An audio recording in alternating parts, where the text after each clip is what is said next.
So, my last recording was on async Rust. I looked into it for a bit, figured out a bit about it, and it was interesting. I want to use concurrency at some point in one of my projects. Can't remember what I had in mind. I don't know. I mean, if I just keep doing stuff, I'll probably get around to it eventually, right? But I guess one thing would be some kind of like networking project. I'd like to do something with networking in Rust at some point. I think that'd be pretty cool. Just gotta think of something to do. But before that, I also was kind of curious, because one reason that I looked at this, well, no, the main reason I looked into async Rust was because I wanted to see how concurrency works in general for my language that I'm developing, my programming language, True. Because I feel like concurrency is a really big part of a language, or like the ability to write concurrent programs, concurrency in your programming, whatever. It's a big language feature, right? Or like a really big language consideration, and something that I can't just ignore when I'm writing True. In fact, it's kind of important, right? Because like it's almost like a paradigm shift. Writing concurrent code is literally like a different paradigm, because suddenly your code isn't necessarily procedural. It's more like event-based programming, and that's interesting. And it's why I think people say stuff like async Rust is a whole other language, within Rust, and why it can be quite hard to learn. And like, it isn't just like a language feature that you want to just tack on at the end, right? Like, async and I think await are built in to Rust. I think co-await was added to C++ at some point. Like, these are things that are built into the language because like they have to be. So yeah, so making True, which True in its, I mean, it's in the name, right? It wants to be the true programming language, and therefore it wants to take what we know and what we are exploring in the programming language world, design, whatever, and make a language that really integrates these features well, and makes them feel easy, intuitive, and therefore a lot easier to learn than they may be in other languages. Yeah, and just kind of have that whole shebang. So to achieve that, I need to know what my features are going to be, hence async. Anyway, so it turns out one way, because my question was, right, if you're going to have async programming like concurrency, you can use concurrent programming, like you can have async Rust and write procedural like code. Like, let's say I have 3 different tasks that can be run concurrently. I can still run them procedurally as if I was writing non-concurrent code by just calling await on them sequentially. Like await this, await this, await this. And like it would pretty much act like sequential code, from my understanding. So my question was, in that case, why can't I not just why can't concurrent code be the default? That'd be quite interesting, wouldn't it? Think even like Scratch, for instance. Scratch is a very interesting programming language, not just because it's block coding, but because like it literally uses concurrent programming. Like, you can have multiple when green flag click threads, and like those just run. Like, there's no like main function. You just start you just define a function, say when it triggers, and then those will run concurrently, which is very interesting. So you could have a language like that. I think Erlang might be like that, or so like I'm hinted at, but I don't know. I've never used Erlang, I've never looked at Erlang, so I don't know if that's true or not. But probably one reason that you shouldn't do that is because it makes optimization like incredibly difficult, because the compiler will need to reason about which functions can have concurrent code and whatnot. So, have code that can be run concurrently, or have code that starts threads, something like that. But a solution to that, or at least to make a solution, because it alleviates a lot of load from the compiler, a lot of the complexity, is having a function coloring system, i.e., well, not really coloring, but have an effect system. Because the idea is the compiler doesn't need to check if a function happens to start a thread, right?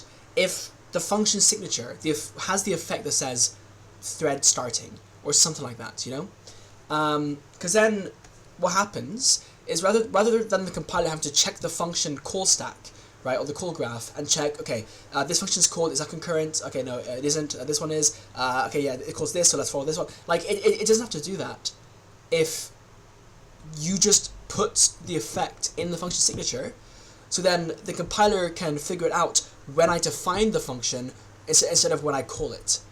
and that's a lot better because it's a lot faster.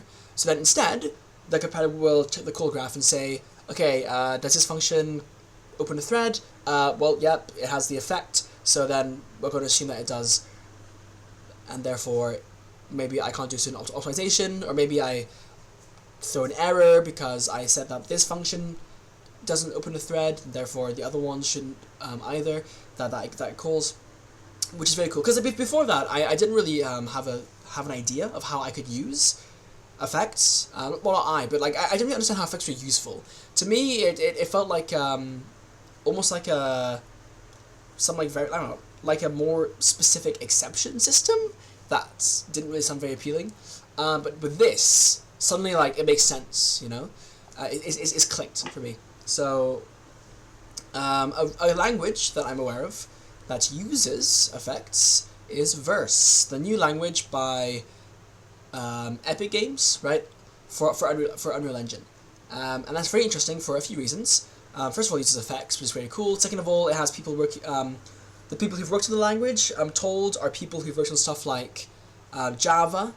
I watched a talk a few days ago called Growing a Language. The guy who gave that talk worked on Java and has now also worked on Verse, apparently, which is cool. It has people who worked on Haskell for it. So like it has people who like genuinely like have been in, you know, programming language design and like, you know, like the cool stuff, you know, which is cool. It's replacing C++, which is another really cool thing about it, or a really interesting thing about it, because you know, it has to be competitive in that case against C++, and it's also made to be not for like programmers, but for like game developers, right?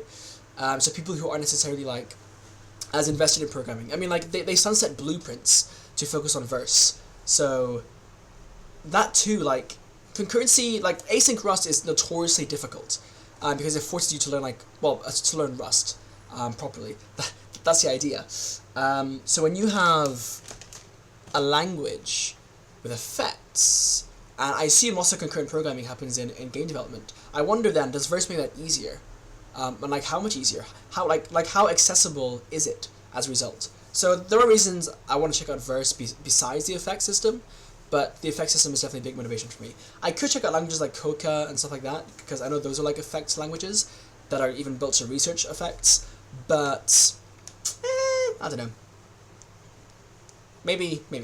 But Verse is like a language that actually is relevant to me anyway, because if I ever do like Unreal Engine, which I might, you know, like if I ever go to like a game studio, I might have to do that. So, you know, there is a direct connection there. I have friends who probably will learn it in their game development course in university. So, yeah, I want to check that out.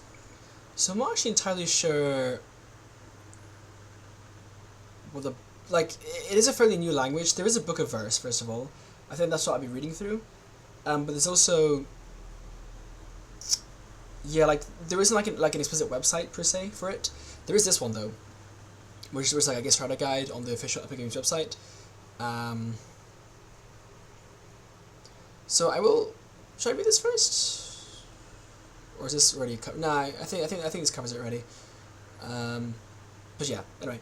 So there's a book of Verse, which is cool, and we'll read through it. I do wonder actually, is it open source?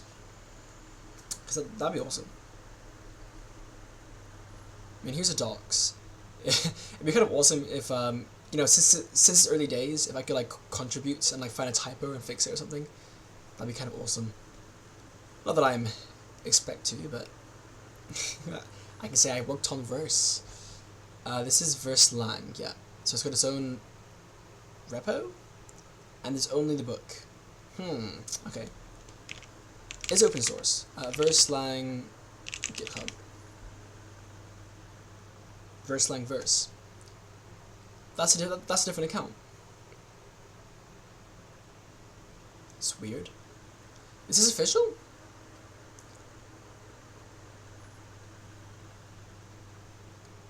No, this is someone else's from like 8 years ago. Yeah, it might not be open source even. I hope it is, like, at some point. But I don't know how to check that. But anyway, also this seems to be the logo, which is whatever. So Verse is a multi-paradigm programming language available by Epic Games for creating gameplay and Unreal Editor for Fortnite and building experiences in the metaverse. So does it, I wonder if that means that, like, can you use Verse outside of it? Probably not, right? I assume like it's built into the engine as opposed to being like a standalone, well, something that could be a standalone language. But anyway, drawing from functional logic and imperative traditions, Verse represents a departure from traditional programming languages designed for long-term evolution and stability. So there are three fundamental principles. It's just code. Complex concepts that might require special syntax or constructs in other languages are expressed as regular Verse code. There's no magic, everything is built from the same primitive constructs, creating a uniform and predictable programming model. I don't know what that means, that's very vague. Like, all code is just code, but yeah, I don't know, I guess we'll see. Just one language. The same language constructs work at both compatible and runtime. There's no preprocessor. Awesome. It's a bit of a zig approach there.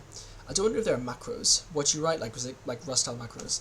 Because I would consider that a form of preprocessing. What you write is what executes, whether during compilation or runtime. Metaverse first. Verse is designed for a future where code runs in a single global simulation, the metaverse. You see, that's interesting. This influences every aspect of the language, from its strong compatibility guarantees to its effects system that tracks side effects and ensures safe concurrent execution.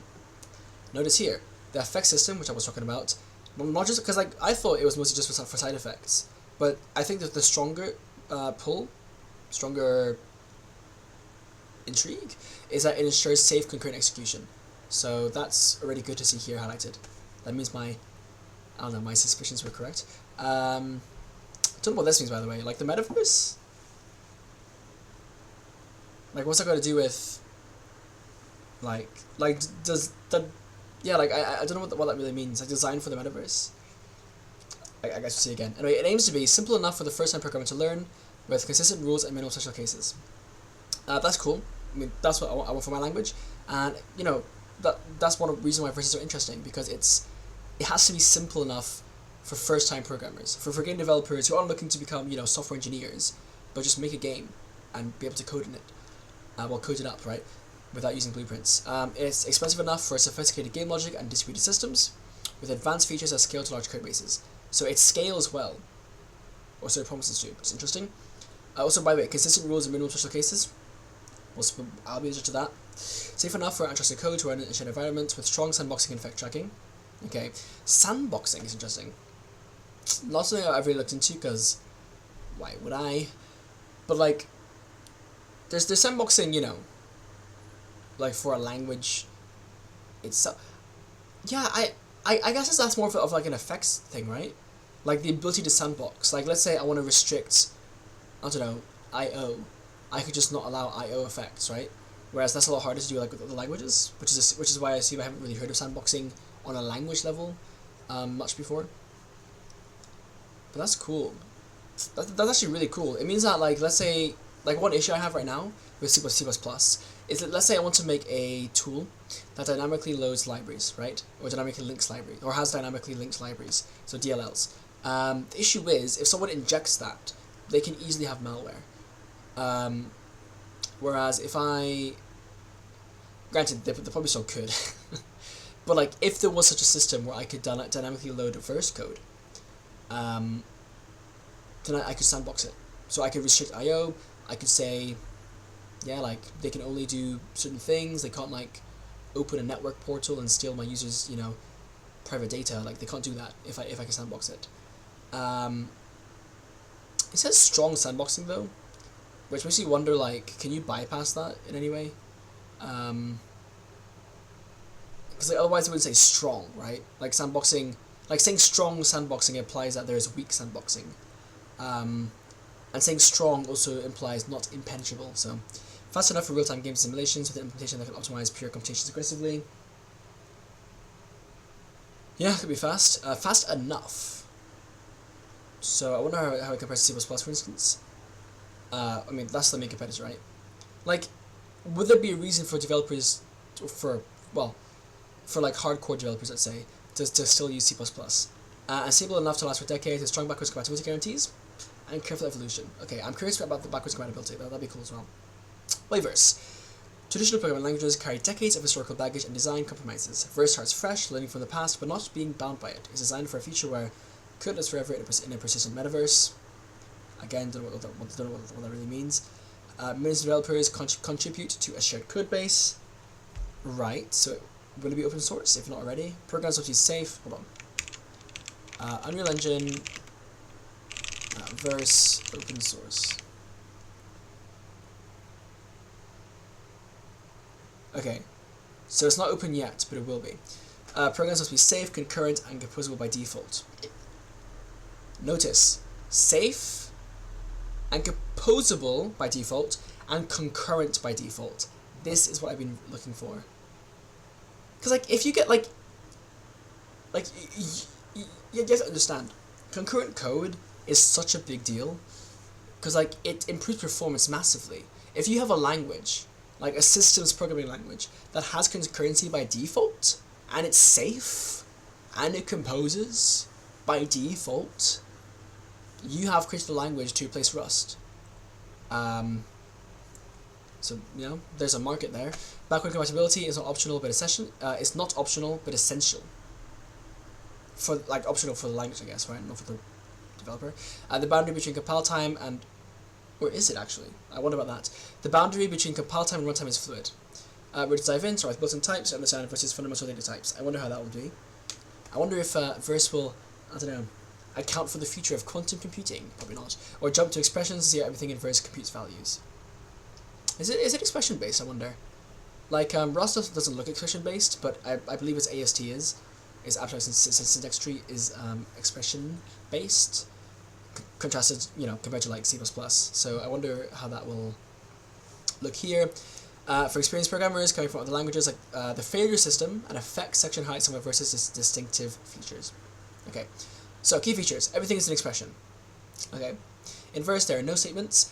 Everything is an expression that produces a value. I wonder how that looks. Loops or expressions? Because Rust could I believe the same is true of Rust, but you don't really think of it that way. Like you still think of it as having statements and expressions. Probably because it might actually make some distinction at some level. But then it is also useful to think of everything as an expression anyway. I don't know. So in Verse there are no statements yet. This creates a composable system where any piece of code can be used anywhere a value is expected. Very cool. Even control flow produces values. Ooh, yeah, I've heard of this actually. So one thing I don't like about this language already is, it doesn't matter because I'm not going to use it unless I use Unreal Engine. I'm more interested in the ideas it presents, but the casing is abysmal. Like it uses Pascal case, I believe, for just normal variables, and I think snake case for functions, which is very backwards. I mean, I guess it doesn't matter. There is good reason for it, which is because it integrates with the editor better, but it's just a bit weird.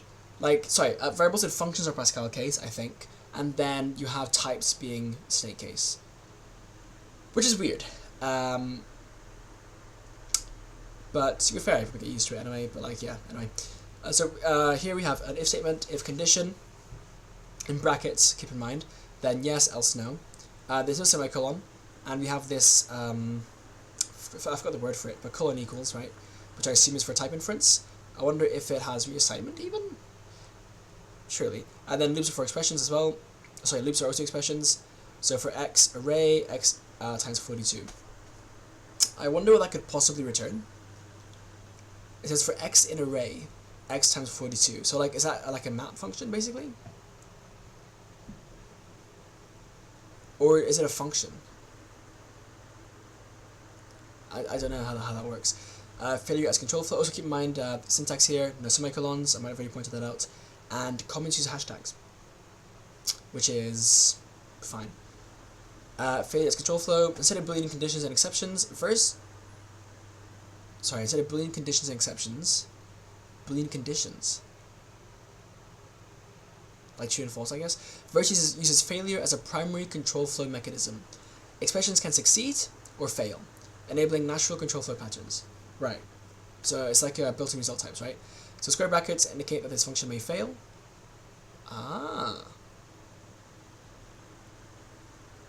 That's okay. That's weird. Using brackets to signify it is very interesting. Data is only processed if valid. Parentheses mean must succeed. I wonder how that works. The failure chapter covers failable expressions and failure context in depth. Okay. Strong side of typing with inference. Various features of a powerful type system that catches error to compile time while minimizing the need for type annotations through inference. Okay, so very Rust-like there. I wonder what 42 is inferred as. Is it like an I32 or is it a general number type until it's meets something that it can like bind to? Effect tracking. Functions declare the side effects through specifiers like computes, reads, writes, transacts, decides, and suspends. Is it just those? I know that these are built in and you cannot create your own side effects. Or like you can't define your own side effects, which is interesting. These effective specifiers make it immediately clear what a function can do beyond computing its return value. Why is computes an effect? I wonder. Reads can read multiple states, and then transacts can read, write, and allocate. Set score plus equals 10. Oh yeah, as a set keyword for reassignment, which is very interesting. Like very interesting. Kind of cool. I got void explicit here. Really funky syntax. I remember seeing this for the first time and I was just like, what? But you know, it can definitely grow in you. It has a potential to grow in me. Okay, built-in concurrency. This is what I'm very interested in. Concurrency is a first-class feature with structured concurrency primitives that make concurrent programming safe and predictable. So you can run tasks concurrently and wait for all. So sync.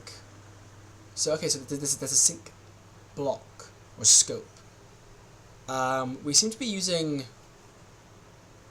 We seem to be using significant white space, which is right up my alley.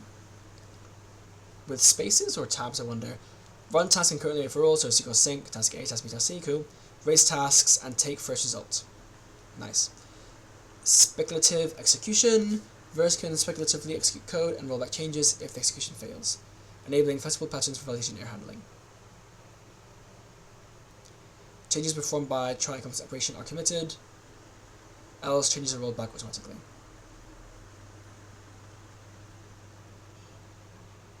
Sure, yeah, whatever. Seems pretty normal, right? Reactive programming with live variables. Verse provides first-class support for reactive programming through live variables that automatically recompute when their dependencies change, reducing the need for manual event handling.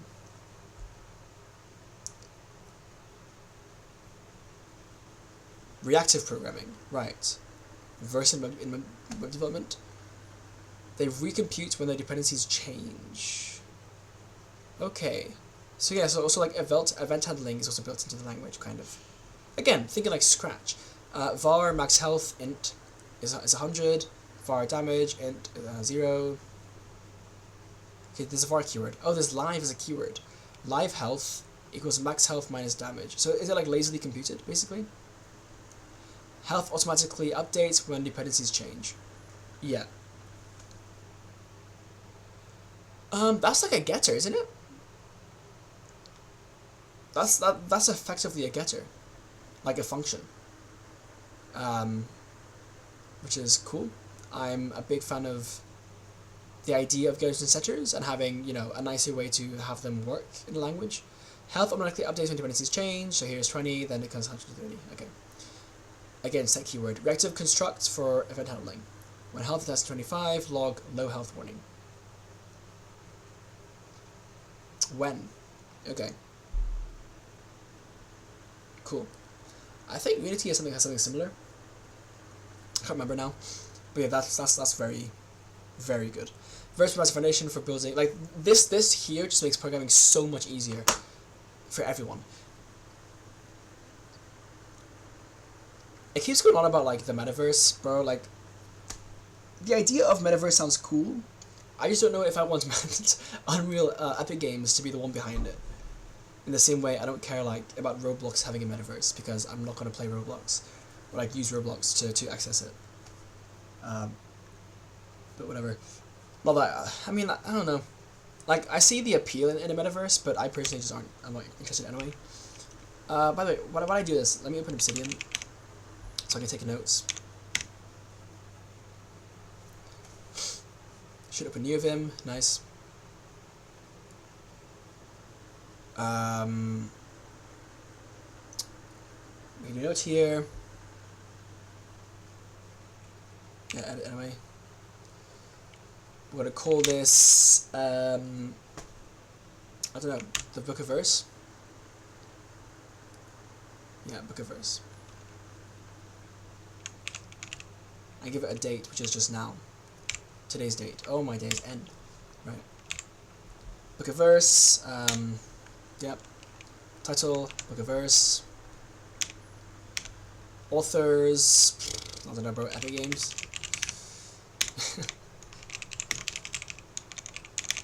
Published would be just today's date. Does it say? Oh, it doesn't matter. 26. Today's the 11th. So 11th of August. Tags. Book. Yeah. IDs. Irrelevant. Link.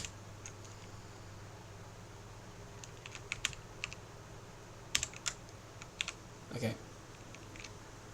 Right.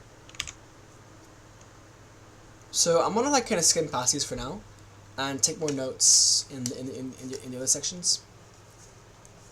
But what I can say for now, under the overview section, let's open this here. Book of Verse.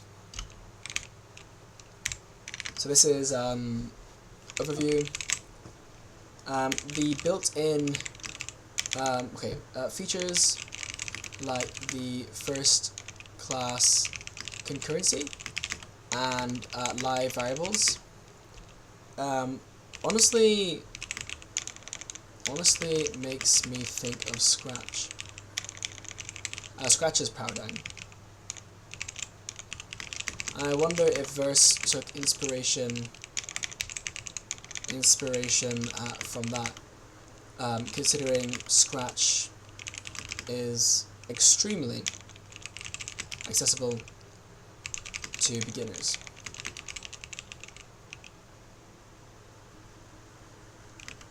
I mean, Scratch even has its own community of, you know, Turbo Warp and Penguin Mod programmers who push Scratch to its limits, and I suspect it's less it's less due to the block code and more due to the event-oriented programming. Yeah, so those are my thoughts so far on that. I thought I skipped something, right? Yeah. Okay, an example. The following example demonstrates key language features by building an inventory management system for a game. Wow. So you have versus constructs create robust, maintainable code. Using. So here we got the first use of curly brackets. So modular declaration, import utility functions, verse.org. So that's a website, right? It's interesting. What's CLR? I wonder. Define item rarity as an enumeration showing versus type system. Yeah, so you got enum, persistible, common, uncommon, rare, epic, legendary. Pretty simple. Wonder what persistible means? Yeah, I don't know. Struct for immutable item data, functional style. So you got, yeah. Oh, sorry, this is a struct, yeah. Damage, float. Interesting way of defining that. Like, it's attached to it. Which I don't think, which makes sense. Like, personally, I'd either have a space between both, or no space between both. Rather than, like, what Rust does, which is, like, maybe a space, maybe not. So I do, I honestly don't mind this. And actually, it reads quite easily, doesn't it? Like, I feel like this would read even reads more easily than if they were separate. What I don't like is how it uses int and floats though. Like I32 is definitely preferred. I know that, like, that can be confusing to new programmers, but at that point have different types that are more abstract then. But then like have I32 as options instead of int and float and double. Class for game items, object-oriented features with functional constraints.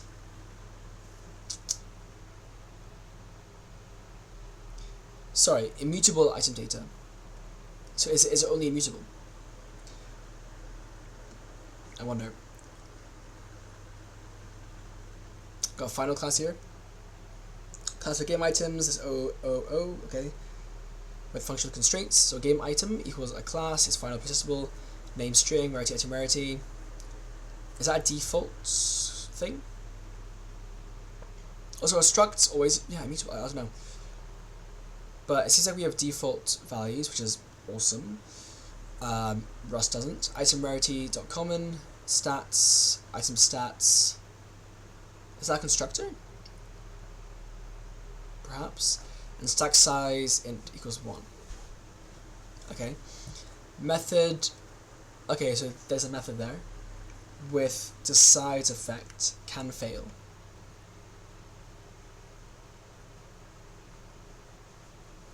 Decides floats.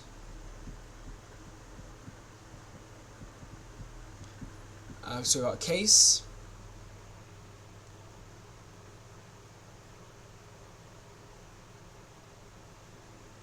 On the rarity. That's here. Right, yeah. So if anything else, what's false question mark? And then 0.0. Legendary or unexpected. Why does 0 have to be given? Is it like Go style? Where like you still have to return 2 values? Or like return the error status and then the value? Hold on, is this false with a question mark? Or is it just like, is this false the word? Like, do booleans end in question marks? Because that would be awesome. Please. Computer property using closed world function. Reads decides, int floor, stats.value times get multiplier. Okay. So this means that it can fail. That's what the square brackets mean. Then there's inventory system, which is a class. Notice how this comes after. So it seems like you do have anonymous structs and enums, potentially. Sorry, class. Also, I notice how it reuses, it overloads this operator. It's both for scope starting and also for type declaration, which is interesting. Personally, I'd rather not use the same symbol for both. I think it's just, I mean, like, yeah. Yeah. Var items. Okay, so var must mean variable then. But these aren't var, so I guess these are immutable fields. I assume so. Like, otherwise, what's the difference between a class and a struct? Is it to do with references? I haven't seen a reference, an address of operator yet, nor have I seen any pointers. Var items. Is it garbage collected even? It could be, honestly. But I hope not. Var items, game item equals array. I wonder what that's. Does that mean array? With the square brackets? Because then we're also overloading that, which was my concern when I saw that. Max weight float equals 100, gold is 100,000, okay. Method demonstrating failure handling and transactional semantics. Transact. So calculate new weight, speculative execution. Okay. This check might fail, rolling back any changes. So if the function fails, it just undoes what it did. That's an interesting way of doing it.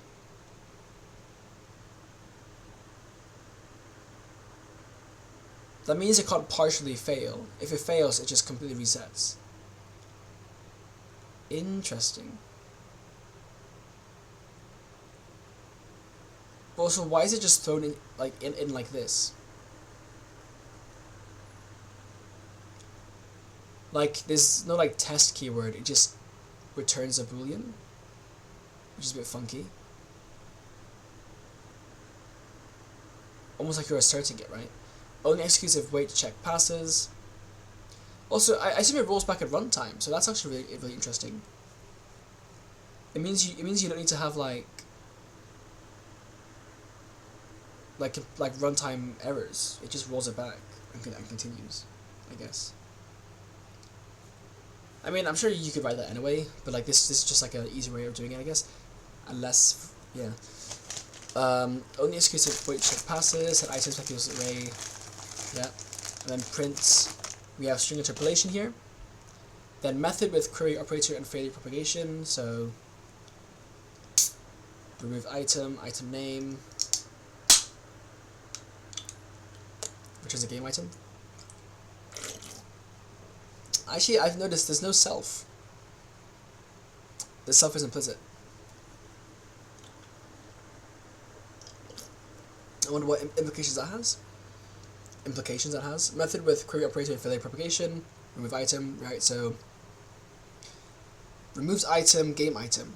So clearly question mark means... I don't know actually. Is question mark for booleans or is it for something else? Because this is game item question mark. Oh, is it maybe? Then what's this? It must be maybe, right? But then false is stuff for like none. That's weird. The new items, got an array there. So set is an expression.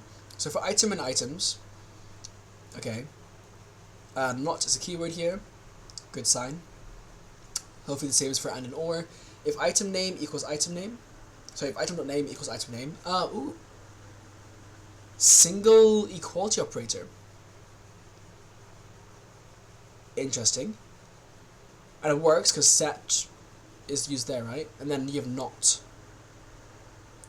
So you can chain conditions using comma.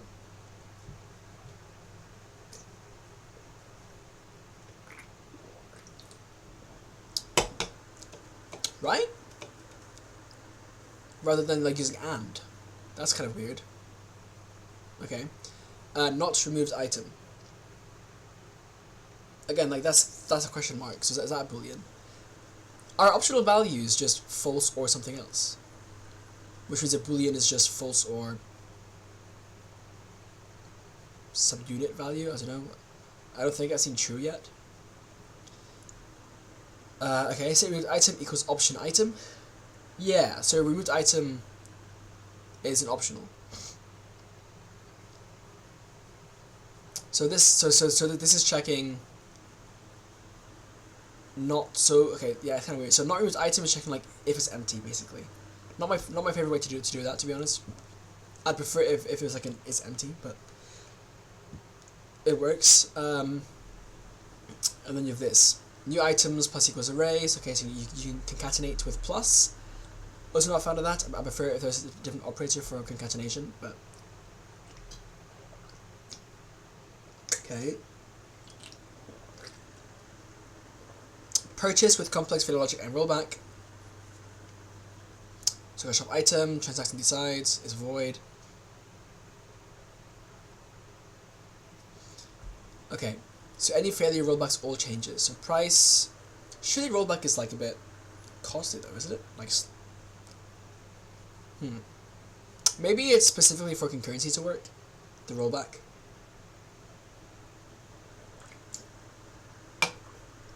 I assume.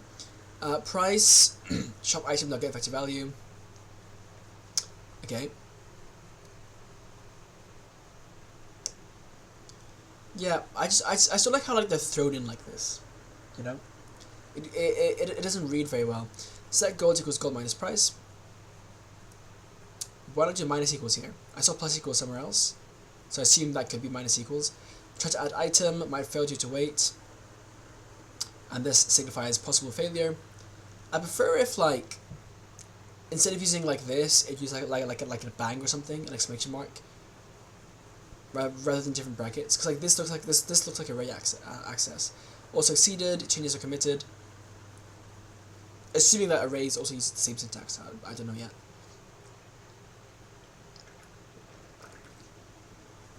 Higher order function with type parameters and where clauses. Yikes. So filter items, predicate, type. This is an anonymous type, it looks like. Does it use these brackets for inline statements? Since it's, you know, a significant whitespace language. Type, unnamed thing here, I don't know. Is that a function? Game item. What? Also an unnamed parameter there. Computes decides void. Reads decides returns a game item array. And that equals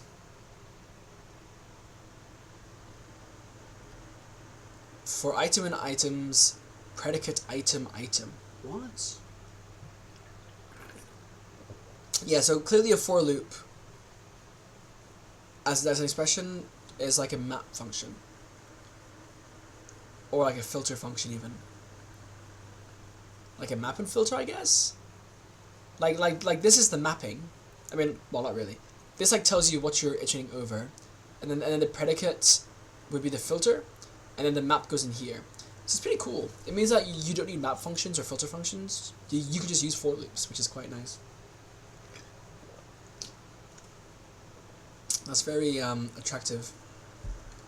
What else is there? There's mapping, there's filtering, and there's reduction. But reduction is pretty easy, right? Just have a variable and then just like add to it.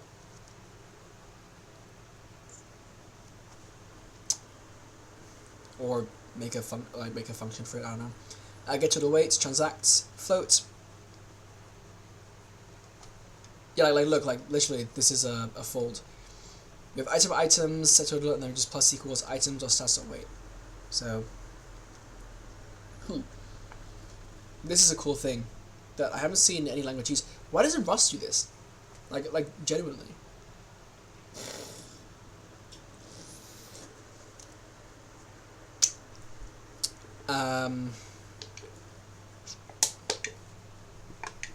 Yeah. So this is I don't understand.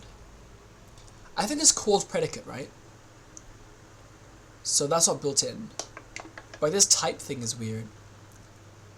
And like, predicate is called like a function, but here it says type, not function. Unless functions are types? But I don't think so. Because we see class and struct. Player class using composition, player character is public. What does that mean? Like to the module. Name, public string. Again. Level, experience of inventory. Lower threshold is 100. That'd be static, right? Gain experience, amount int. Transacts void, say experience plus equals amount. Level up check with failure handling, so we have a loop. What's loop for? Is there a break? Oh, loop. I guess loop is just like 4, right? But just like without anything. That's cool. Having both. Required XP. Yep. Okay. Yep. No plus plus, which is fine. Print name level. Yeah. Break. Okay. The failure handling is very interesting. I definitely want to look into that. I feel like it might almost be like. I don't know actually. I've mixed thoughts right now. Methods showing qualified access. So this is a constructor, yeah. So this is a constructor. Ooh, are there named function arguments? That's another question I have, because I need those, man, in a language.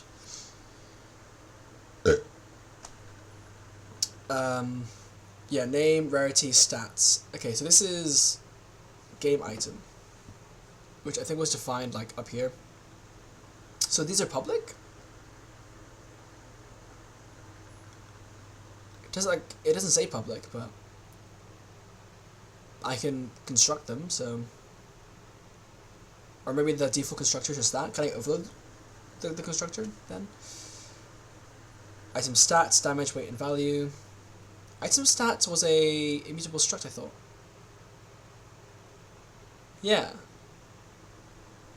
Immutable item data with defaults. Okay. I see. So it's not static. It's just immutable. Okay. I wonder how you would do static items then. Where are we? Here. Okay, cool. But like so far, like this is pretty. Like I will say, this seems quite simple to follow. You know, for all the weird syntax and like features I don't quite understand. Like I'm able to read this code and figure out what's happening, which is good. Especially for a language that, you know, doesn't particularly look very C-like. Obviously, like, it is in many ways, but it's a good sign that I know what's going on already. And this seems pretty straightforward. Run example, public, suspends. Okay, it suspends here. Demonstrate control flow and control your handling. So create a player, and this can't fail. So hero is player character, and name is verse hero. Interesting how you use this operator here as well. That's actually very interesting. Because I assume this looks like it's for type inference. I haven't seen any. No, I think I have seen explicit type. But like, can I change the type then? Or is that just like a bit redundant? You know. Try to equip starter gear, might fail. Also, can I make this multi-line instead? But like without these brackets, I wonder. Probably not. Try to equip starter gear, might fail. If hero dot equip starter gear.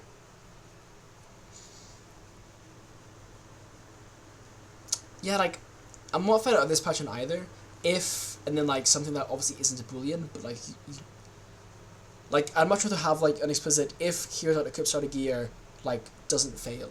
I mean, obviously don't say that, but like say something like along those lines, rather than just having it say if hero dot equip starter gear. But I'd like even like put like a question mark here or something, you know, to like signify could fail.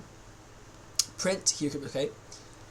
Demonstrate the print, by the way, looks very straightforward to use. Demonstrate transactional behavior. Game item. Very heavy. Okay, this might fail due to weight or insufficient gold.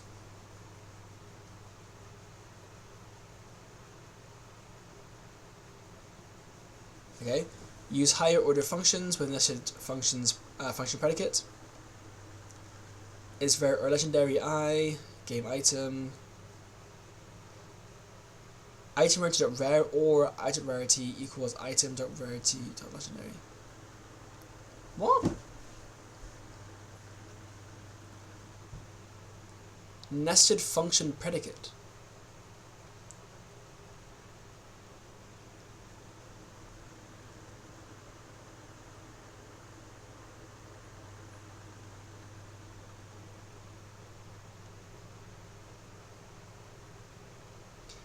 Oh yeah, so this is equals as a okay, that tripped me up. This is equals as a boolean operator, not an assignment.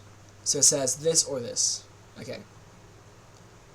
Right. So you can store a predicate as a function. That's cool. Okay, is it cool? No.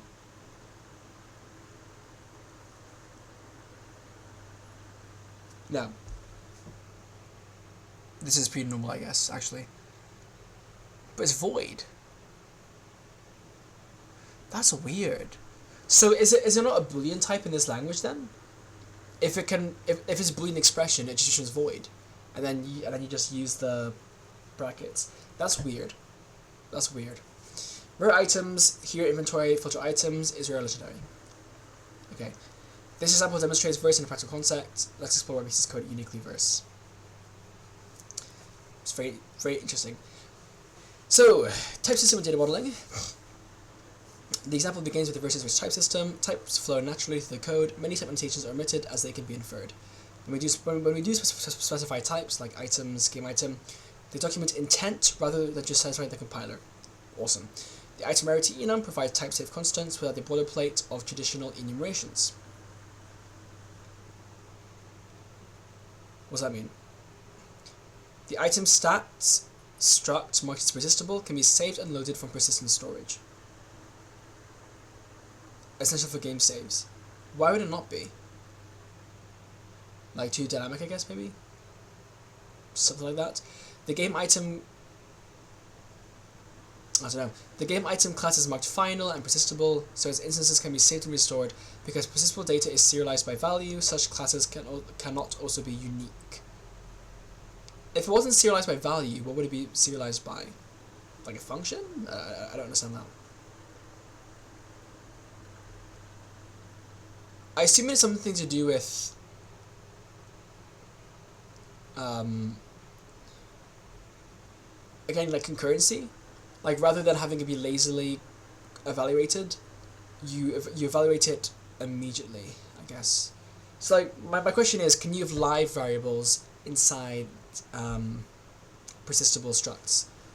Or are live variables just not saved and treated as getters instead? I don't know. Types flow naturally through the code. Many type annotations are committed as they can be inferred. Yeah, so document intent is interesting. I don't know. Why is it type safe constants? Oh, just because it's scoped, I guess. Like namespace. Yeah, okay, fine. Failure is control flow. Without the code, failure derives control flow rather than exceptions or error codes. Yeah. The decides effect marks functions that can fail. Okay, so there is an effect actually explicitly here. Decides. And that means you have to use the square brackets, which is weird. What does computes do again? Must be again for like some kind of, what's the word? Power concurrency thing. The decides effect marks functions that can fail, and failure propagates naturally through expressions. When a get rarity and multiplayer encounters an unknown rarity, it does not throw an exception or return a sentinel value. It simply fails, and the calling code handles this gracefully. So when it fails, it returns false. The add item method demonstrates how failure creates declarative validation. The expression you wait doesn't equal to max weight either succeeds or fails. There's no explicit control flow, just a declarative assertion of what must be true. Yeah, so it's an assertion, but like there's no assert keyword, it's just kind of thrown in, which is interesting. Transactional semantics and speculative execution. Methods marked with transacts provide automatic rollback on failure. Why? So what does transact mean? Like, is that mutation? In purchase item, we deduct gold from the player, then try to add the item. I like how it uses like transact sounds like a very game, you know, like game-oriented term. So that is interesting. Like metaverse-oriented term. If adding fails, perhaps due to weight limits, the gold deduction is automatically rolled back. This eliminates entire categories of bugs related to partial state updates. Yeah, and it does so without you having to like manually check beforehand, like if this, then do this, else do this. Like you don't have to do this, right? There's no if statement there, which is really interesting. It just rolls back. But like surely that's expensive, right? Because like in one case you're checking it, in the other case you're not. So I wonder what implications that has. But again, like maybe that's good for concurrency, but I doubt it. Because like surely not executing it in the first place would be the safer bet, no? But multiple changes need to succeed or fail together. Verse ensures consistency without need for manual cleanup. Right, but it doesn't mention prevention. Functions as first class values. The filter items method accepts a predicate function, demonstrating higher order programming. The nested function is rare legendary in one example. It shows that functions can be defined locally and passed around like any other value. Yeah, so we got first class functions. Is rare or legendary? Oh, that was here.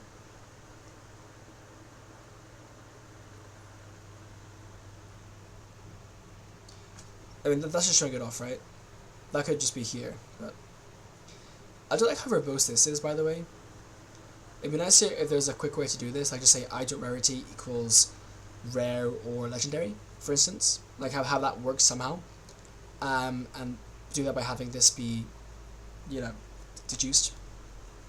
That'd be cool. It's a minor thing, but just, you know, some ergonomics for checking a list of things.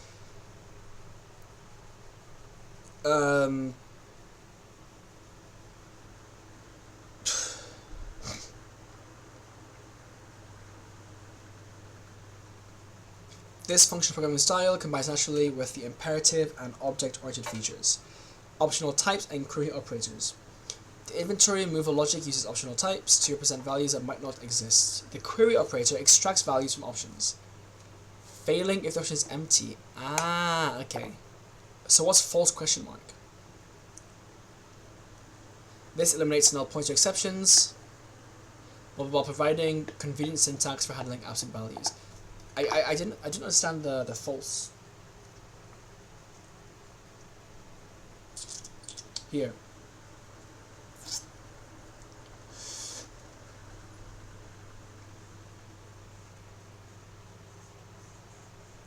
Like what's this false semicolon 0.0? Like I don't get what that means. Is it that, like, if you query false, it just fails? Straight up? I guess that makes sense. But then what's the 0.0 here?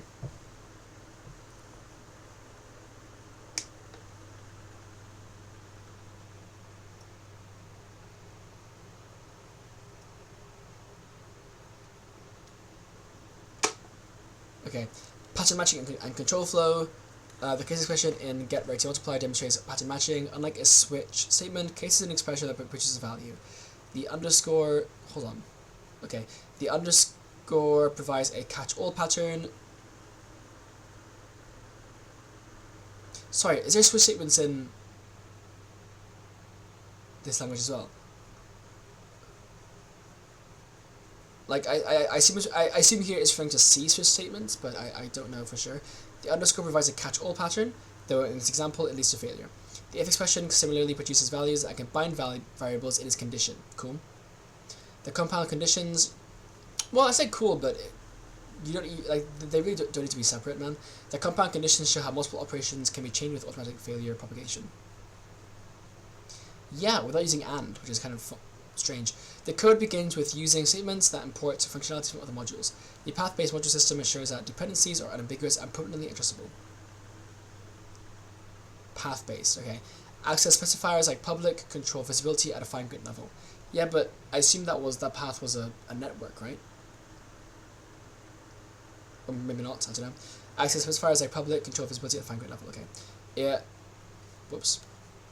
Immutable by default, data structures are immutable unless explicitly marked with var. This eliminates large classes of bugs and makes concurrent programming safer.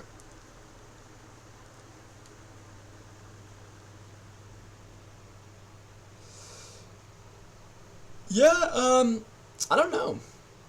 People have said before, or I've been told that having like mutes and consts in languages, like, well, in Rust and C++, doesn't actually do anything for optimization. I wonder what it does for well, surely it does stuff for safety though. The question is, can you bypass immutability like you can in Rust?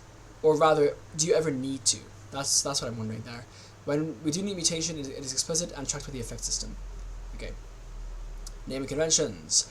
Verse has a set of naming conventions that make code readable and predictable. While the language does not enforce these conventions, really? Following them ensures your code integrates well with the broader Verse ecosystem and is immediately familiar to other Verse developers. I would enforce it. Like, if you're going to make a metaverse language like this, why would you not enforce it? Identifier should be in Pascal case, camel case starting with uppercase. You can't write camel case in Pascal case, bro. Player health, int equals 100. Yeah. Wait, logic? So Boolean isn't the thing, it's got logic. That's just so bad. Because these are not like why is this int and float? This is logic. Functions use Pascal case, like variables. I like how constants use the same thing as variables, that's cool. Classes and structs use state case. God. Enums and their values use state case. Yeah. I mean, hey, it's just convention, isn't it? Now you could argue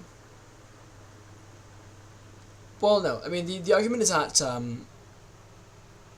like, in a vacuum, type names are generally shorter anyway, so it makes sense to use the more compact naming style for variables and functions. Thing is, though, I would just use Pascal case with camel case, and then the spacing is the same for both. So it's weird that it mixes snake case with Pascal case, but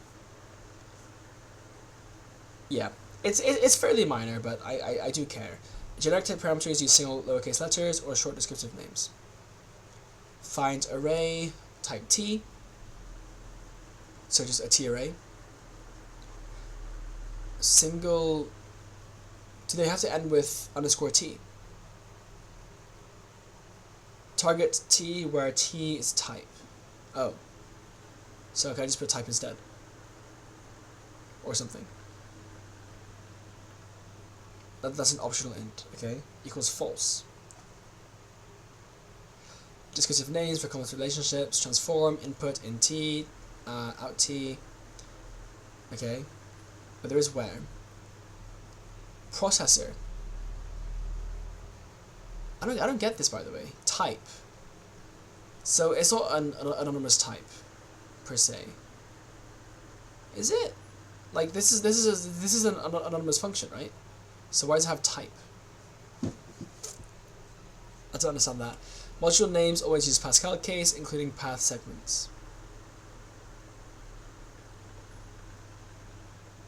Yeah, I don't get it.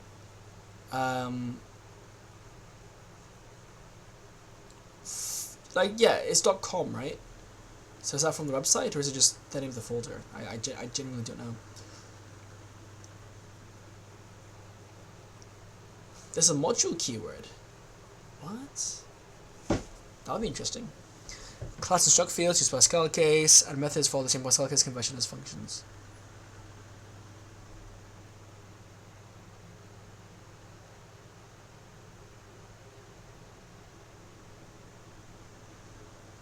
So methods and functions are different, I guess. Okay. Logic health is more than 0.0. What? So because of how checks work, for just like normal Boolean checks, you have to wrap it in logic. That is, yeah, that's weird. I would just have an assert keyword, honestly. Having like logic be explicit like that is just weird. Code formatting. Verse code follows consistent formatting patterns, emphasize readability. Use 4 spaces to encode blocks, so it is space-based. The colon introduces a block with subsequent lines indented. If condition, do something else. Okay. For item inventory, yeah. Class definition, yeah. Okay. Complex expressions benefit from clear formatting that shows structure. Multi-line conditionals. So these are all in one line, which I don't like, actually. I prefer if these were indented. Would I, though? Well, I mean, I prefer use a switch statement anyway, but anyway. Chain operations with clear precedence.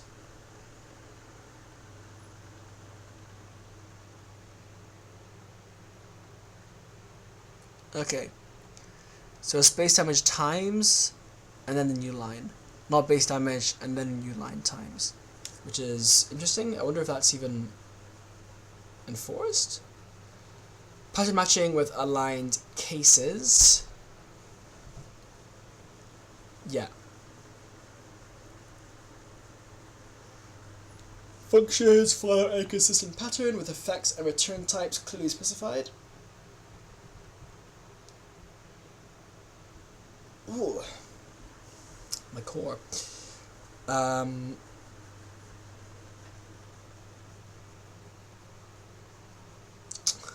Okay. Weird that it doesn't like have type inference for this. Functions with effects. I mean, it's not weird, but like it's interesting that it doesn't. Functions with effects. Yeah. Multi-line function with clear structure. Calculate reward.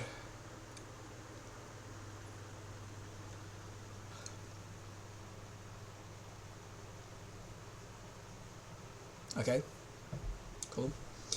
Comments ignored during execution, public understanding and maintaining code. First offers several styles of comments to suit different documentation needs. So there's single line comments, there's inline comments, which uses these brackets. I don't think I've seen it use the angled brackets, the angular brackets. I'm guessing those are just reserved for greater than and less than, right? Saving the most vexing parse, which, I mean, that's not the most vexing parse, but saving a vexing parse issue, which is cool. It's just weird that it has them here of all places, but it looks, I mean, yeah, it looks pretty nice, I guess. This, like, well, it looks unassuming. The same can be used to write multi-line block comments. Yeah. Block comments nest. Cool. Indented comments begin with a, ooh. That's clean. That's really clean.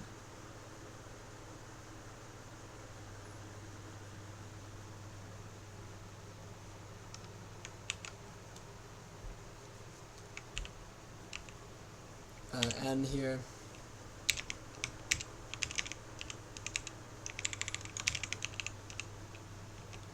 Do I even have verse highlighting? I assume no, because like it's pretty new. Yeah, I don't. What, do I? Yeah, I don't. Okay. This is very clean.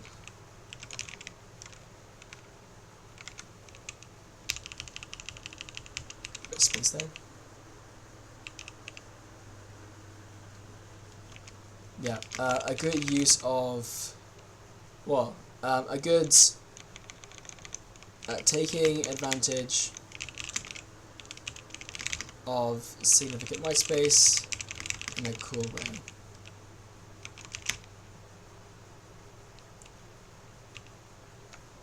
I like that, yeah.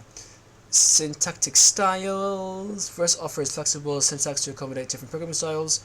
The same logic can be expressed using braces, indentation, or inline forms.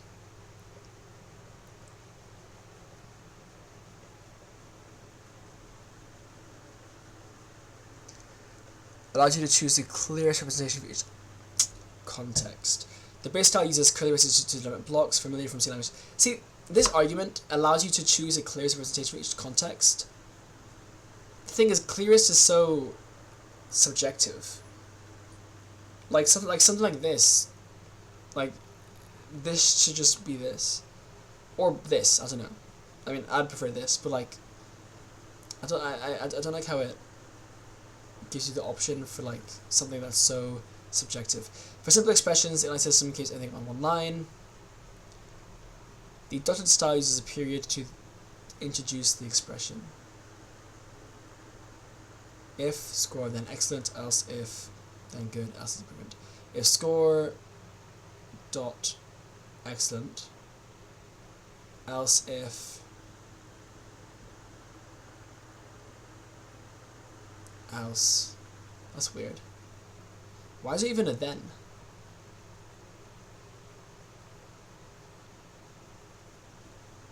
That's also just really weird. Like, why mix that? When it makes sense, but people won't do it when it makes sense, because it doesn't really make sense. If this, then this, else this.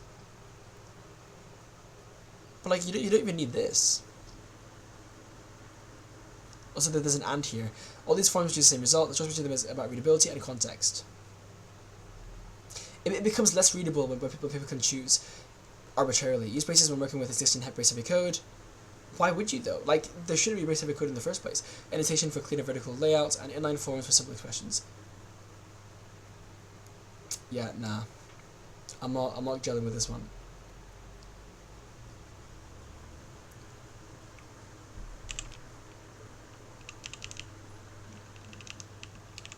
Hold on.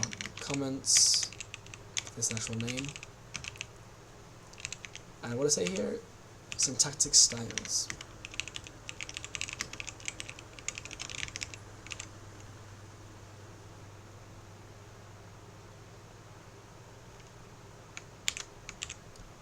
Right, so the quote here is that hold on.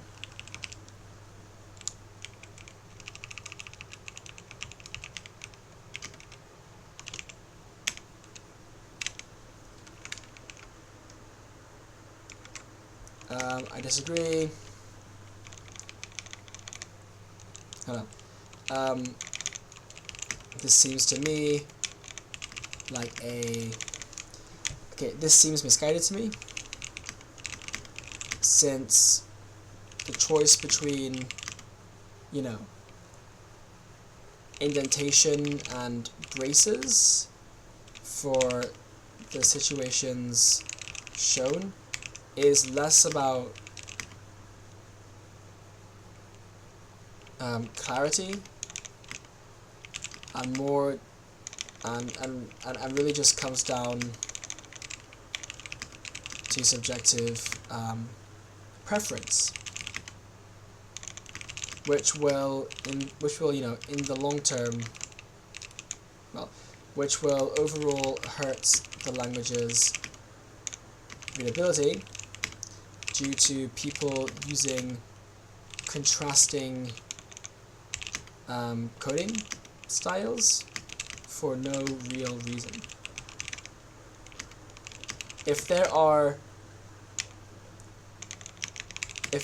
truly good reasons to use different syntax styles in different cases, then those styles should be enforced in those cases.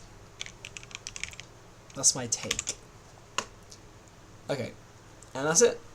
So that was 6 months ago. Damn. No. Created 6 months ago, edited 2 weeks ago. Okay. July 23rd. Nice. I do appreciate the timestamp. Alright. So next section is expressions.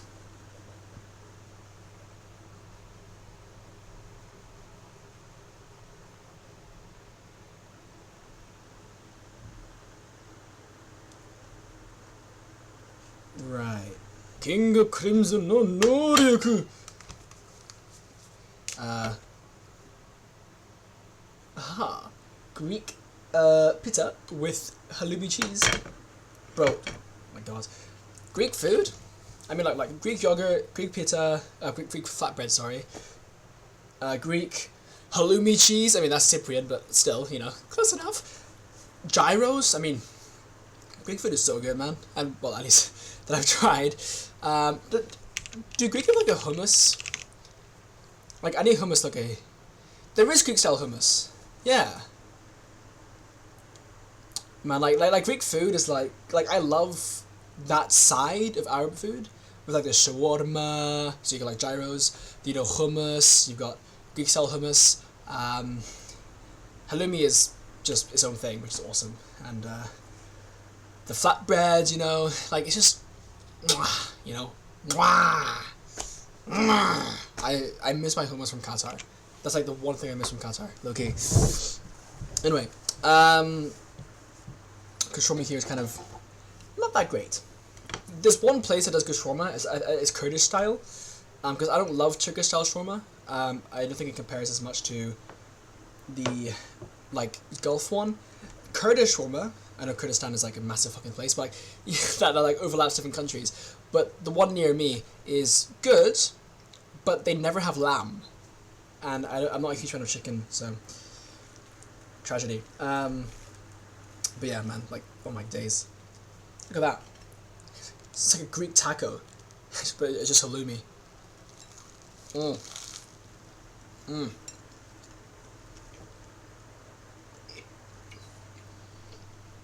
When the halloumi kicks in, I could be vegan, bro. Well, I guess vegetarian. Oh, so good. Oh my god. And like, not only does halloumi taste good, it has an aftertaste, which is even stronger, and it's so good. Like, how many foods can you name that have a strong, good aftertaste? Like, usually, like, the aftertaste is like a trade-off, but like in this case for halloumi, it's what makes it, you know? Anyway, so in this language, everything is an expression, as you saw. This design principle, so now I'll start taking more serious notes, as we get to see these features more in depth, you know, in their element. This design principle sets verse apart from many other languages, where statements and expressions are distinct concepts. Even in Rust, I believe they are distinct concepts, which is why like a let statement is a statement and not an expression. Which is you know, I feel like it's limiting for no real like good reason.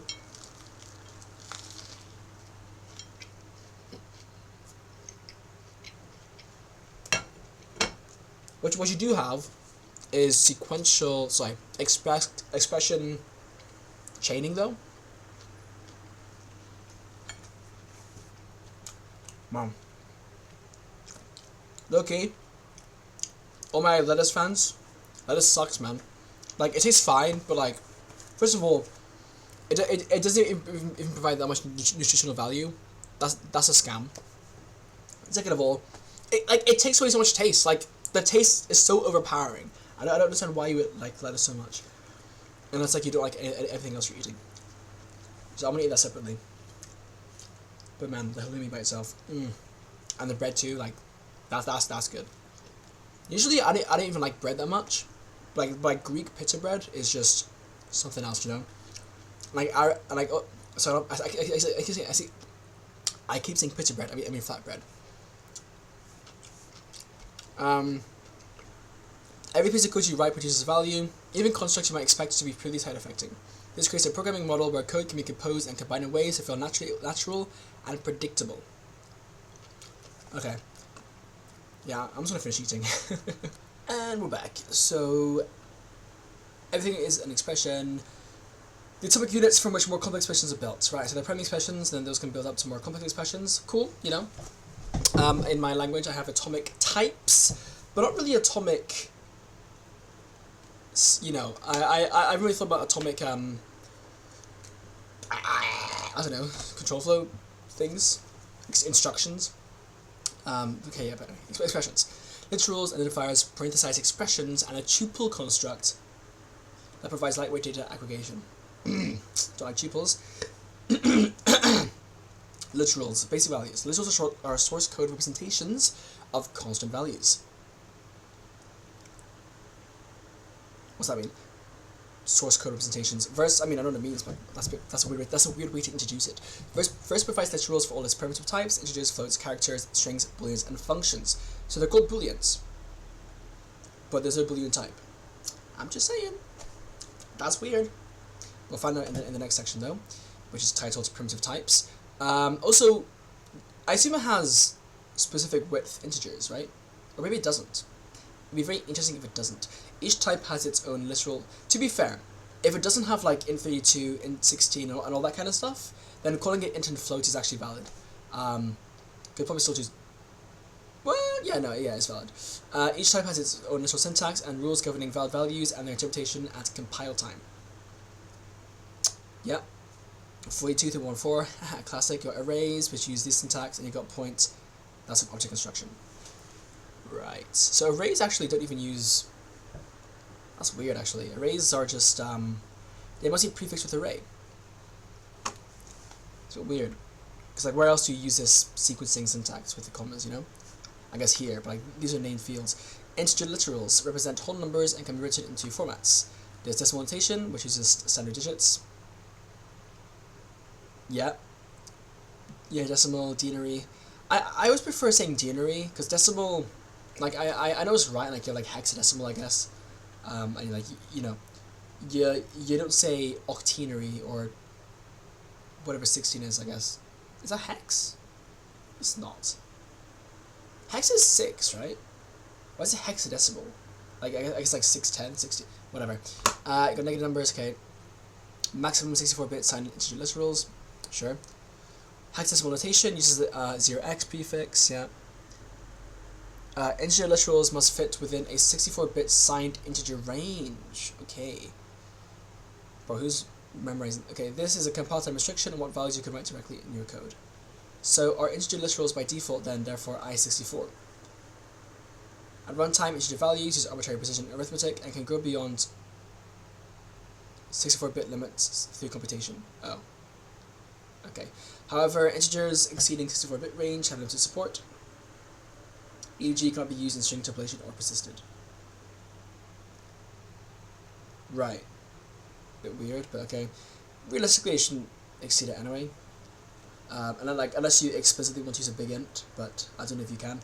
Floatless rules provide... The first two pointless rules represent decimal numbers. They must include a decimal point, and in some cases the F64 suffix. Explicit bit depth suffix. Weird. So F64 exists as a suffix. Sure. So it's F32 by default, which makes sense. I believe F64 is still fairly expensive on systems, although I wonder if that will ever change. Scientific notation expresses very large or small numbers using exponents. E. Floating literals must include a decimal point. 1.0 is valid, 1 is an integer. 1 point is a syntax error. All floats are 64-bit. What? Oh. What? It says they must include, in some cases, F64 suffix. But it says here that it's optional. So that must be some kind of mistake. Unary operators work as with integers. I mean, like in the documentation. Okay, overflow and unflow behavior. Okay. It gives you a compile time error.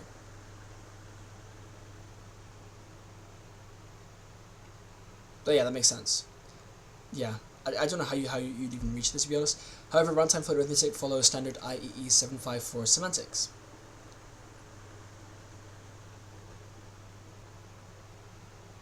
Oh, so if you get it at runtime, what happens? Infinity? Bro, IEEE 754 is so weird. Like, why do we need infinity and negative infinity, you know? It'd be nice if we had, like, a different representation that was specifically built for languages that supported errors and stuff like that. Having it like forcing this standard. Well, I mean, I guess you have to for like operations, right? Like CPU stuff.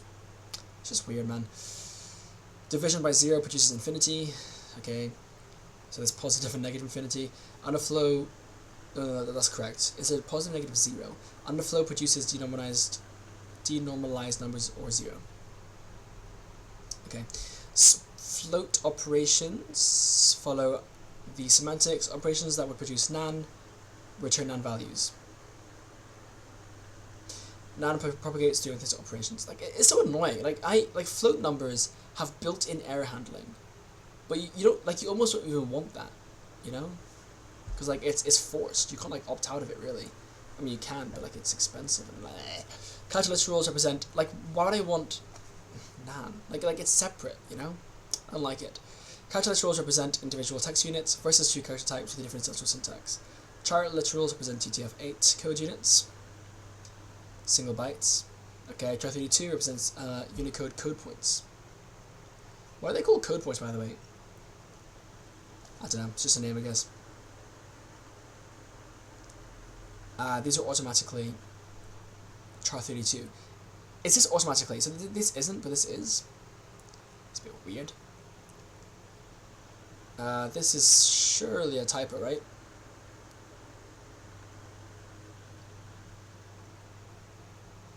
Is this hexadecimal? It is. What? Why is it O? So O isn't even octal. It's a hexadecimal char. That's so wrong on so many levels. ASCII characters, yeah. I don't like that type inference, but realistically, just use explicit ones if for good practice. No implicit conversion between char and char32.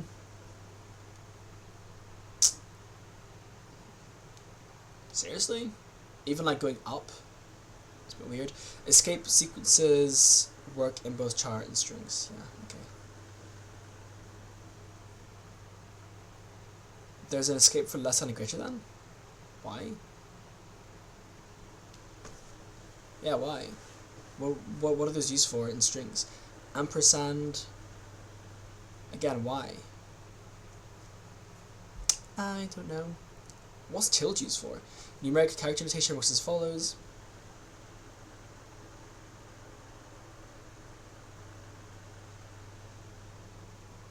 Why? Genuinely, why? I'm still on the base. How long is this page? Jeez. Basic values.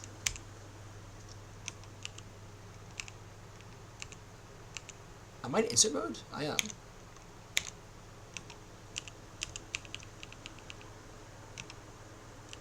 My thing is bugging so hard right now. No. Okay. Primary expressions. Basic values. Why on earth do char hexadecimal char literals use OOXX when that clearly,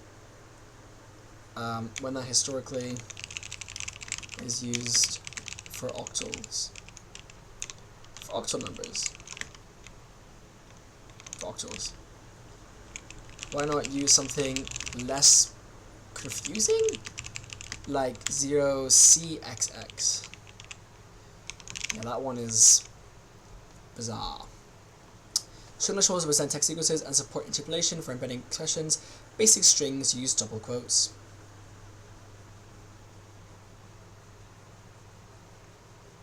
String interpolation embeds expressions using curly braces. Yeah. Formats. Oh. What? What is that, bro? Multi-line strings can span multiple lines using interpolation. I know what it is, but what's that syntax? Multi-line strings can span multiple lines using interpolation braces for continuation.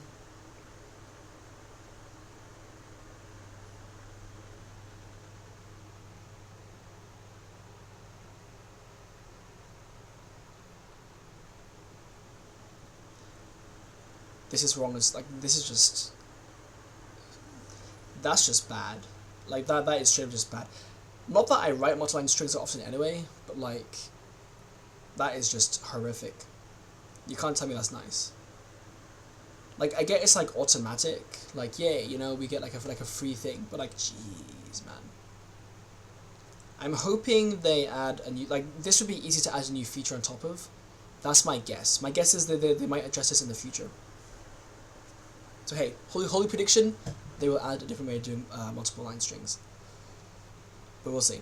The compiler ignores empty interpolants. That is interesting though, right? Like, clearly neglecting to implement something that can be implemented later. And instead using this, and kind of like testing it out, I guess, right? It's pretty cool.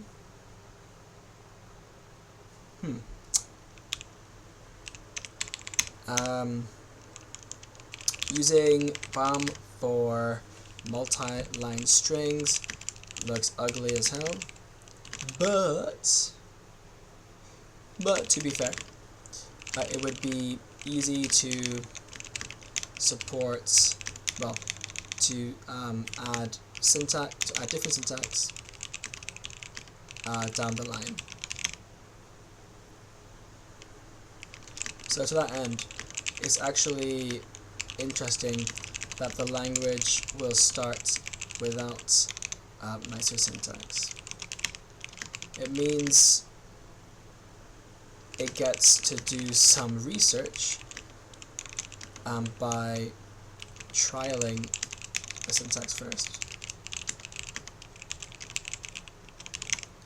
Yeah, interesting.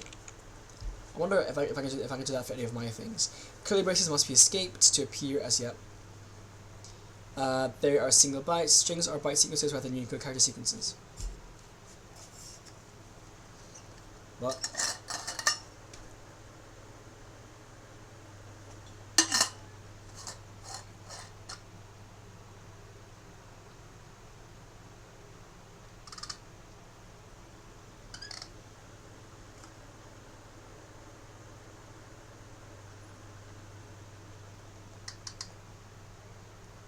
Oh, yeah, I understand. Sure. This is fairly inconsequential, but also not really. It'd be nice if there was like a UTF-8 length function or something, but alright. True, okay. The compiler removes comments from strings. So that's why those can be escaped. Why would you have comments in a string? That's bizarre. Boolean literals, right. The logic type has two literal values. True and false. Use Boolean values with the query operator, question mark, or in comparisons.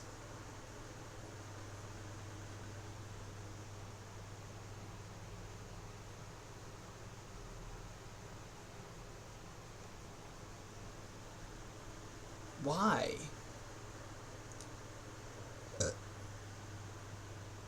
Like, I see the appeal, but I don't really understand why you would do this. Like, it's cool to have a question mark, don't get me wrong. You know what, it's fine. The logic expression creates Boolean values from failable expressions. Man, it's so weird how like Booleans and failure are treated differently. It's very bizarre. Like, I see what they're going for, but I feel like this isn't the best way to implement this. Converts to sized expression to logic value. Operation optional. Also, like the square brackets is not. I don't gel with that. Man. Yeah. Boolean expressions having to be wrapped in a logic constructor is really weird. Yeah. Okay. Few expressions like the size effect cause errors.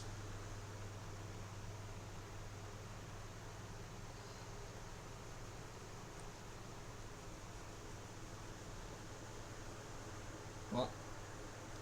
Okay. False can fail.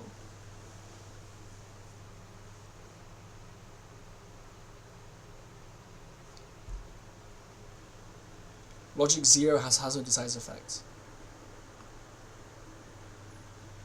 Sure, yeah, why not? Logic false, okay, false can fail. What is false question mark? That's just false. That's also really weird. Like, the way that works, multiple expressions inside logic can be separated by semicolons or commas. Okay, so there's a difference.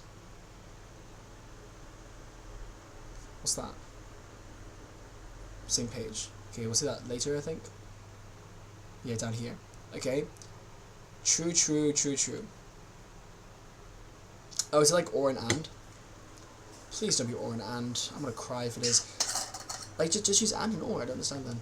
Path literals to identify modules and packages using hierarchical naming scheme.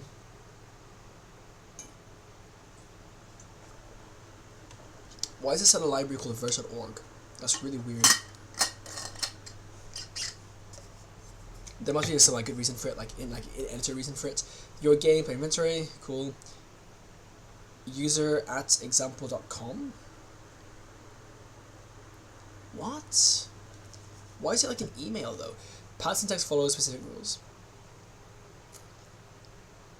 Okay. Identifiers and references. Okay, here we go. Identifiers serve as references to values. Okay. I'm intrigued. I might like where this is going. I might also not like where it's going. Let's see. Whether they are constants, variables, functions, or types. An identifier consists of... Okay, I don't really care about that. Identifiers are case-sensitive and use only ASCII characters. Unicode characters are not supported in identifiers. That's fair. Reference to the int type. Okay. Reference to a function. Reference to a variable. Reference to a class. Leading underscores allowed. Okay. The language does not syntactically distinguish between different kinds of identifiers. Types, functions, variables. The context determines how each identifier is used. Okay. Sure. I don't really know what effect it has in practice, to be honest. Parentheses and grouping. Oh, that's it. I want to hear more about this references thing, because that's very interesting. That's how I want identifiers to be. I don't want them to like be the variable. I want them to be references to a value, and and then you can modify it through that, right? So the identifier will have rules, like you can change it through this, whatever, but like, you know, like say like ownership semantics. Although I'll be honest, I don't like ownership semantics that much. I find it can be a nicer model than ownership semantics. Might be something like permission semantics. So rather than like this owns this, it's more like this identifier has permission to mutate this. Because like that's effectively what's happening, you know? Like there's no owning under the hood. It's kind of hard to conceptualize, at least for me, coming from a more low level background. If you learn it like in a vacuum, I'm sure ownership semantics are fine. And like yeah, I mean I've come to learn them and get used to them.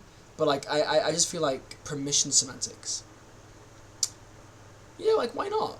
Like it's a slightly different way of thinking about it, but like it's like you don't borrow values, you just get permission to mutate it, and like you pass like a mutable identifier that has permission to like, you know, like it's kind of how things work on a file system anyway, and like it just feels more natural. But we'll see how my opinion on that changes over time as I see more examples. I will make a note of that though. Sorry, now I'm in the identifiers and references section. Identifiers and references. I like the model of having identifiers be references to values. You can use your servers too. Nice. There's a Discord alternative now. It's called something. Oh, whoops. I can't remember what it's called, but you don't even you don't have to self-host. So I'm very interested in that. It could be good. It could be good, but I wonder how they host it, and I wonder if you have to pay to have a server.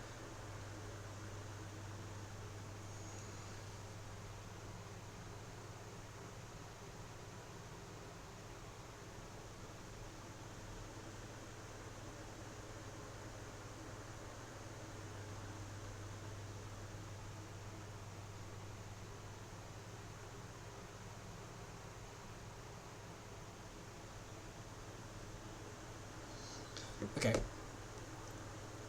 Sorry, and I want to experiment with having permission semantics rather than ownership semantics. I.e., instead of saying, sorry, I don't like that. Instead of saying, it's not that deep, bro. Instead of saying x, my var owns x? What? X owns this memory.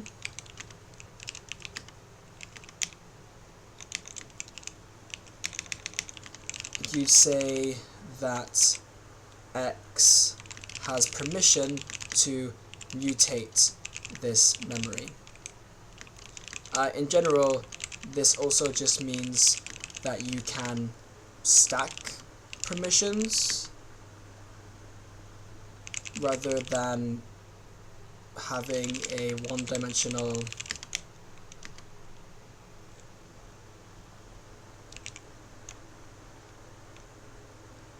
idea of ownership, if that makes sense. Like, there's mutation, but also what about X has permission to deallocate, you know? Like, just different things, which makes decent sense, I feel. Parentheses and grouping, they serve dual purposes. They group expressions to control evaluation order, and they create tuple expressions. A parenthesized expression simply evaluates to the value of its contents, allowing you to override the default operator precedence or improve readability. Yeah, whatever. Tuples provide a way to group two or more values with little ceremony. The syntax distinguishes between parentheses used for grouping and those used for tuple construction through the presence of commas. No way. Tuples can be accessed using function call syntax with a single integer argument.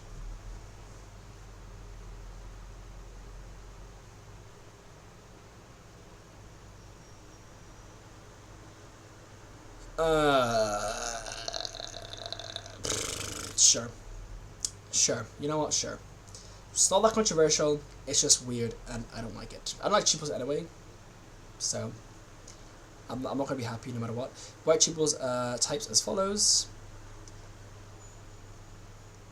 The spacing, bro. Honestly, this is readable though. Like not having a space between the commas is low key kind of attractive when the operators symbols don't blend in, i.e. they have different colors. That's pretty cool. I will say. Granted, it becomes harder to read if you have like more than just a single word here. But the compiler accepts single element tuple types like tuple int. There is currently no syntax to construct a single element tuple value. So I can create like a function that just can't be called. But surely, like, can I construct a tuple with value by prefixing it with tuple? Prefixing it? It says no, so okay. Takes word for it. I like how this grays out, by the way, as you go through. That's quite handy. Postfix operations are operations that follow their operand and can be chained together. This creates a left to right reading order that feels natural and allows for intuitive composition. Yeah? The dot operator provides access to member of objects, modules, and other structured values. Yeah, pretty straightforward. Member access can be chained, creating paths through necessary structures. Yeah, see, that's array access. Like, is it array access or a function call? Like, you don't know. Which I guess is fine in a way, in that case. I don't know. But, like, I feel like you need to explore more of that for it to be less confusing. Or, like, at least to at least answer the questions, you know? Like, the question is, why do types have the same... why do arrays, like, why are they called, like, functions? Does it mean that arrays are kind of like functions in some ways, you know? Like it opens that kind of world. Or, yeah. Square brackets provide computed access to elements, whether for arrays, maps, or other indexable structures. Verse evaluates the expression within brackets to determine which elements to access.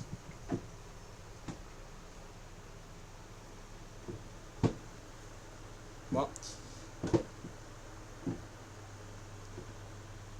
but also for function calls. I don't get why we mix that. That's such a weird choice to mix that with the may error function call syntax. It's really weird.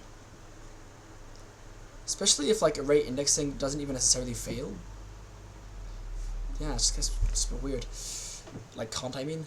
Map key, matrix, row, column, and data computed. Okay, pretty straightforward. The square bracket syntax func is required for calling functions that may fail. Okay, why?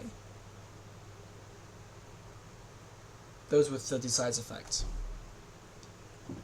Use regular parentheses for functions that always succeed. Array indexing also uses this because it can fail when the index is out of bounds.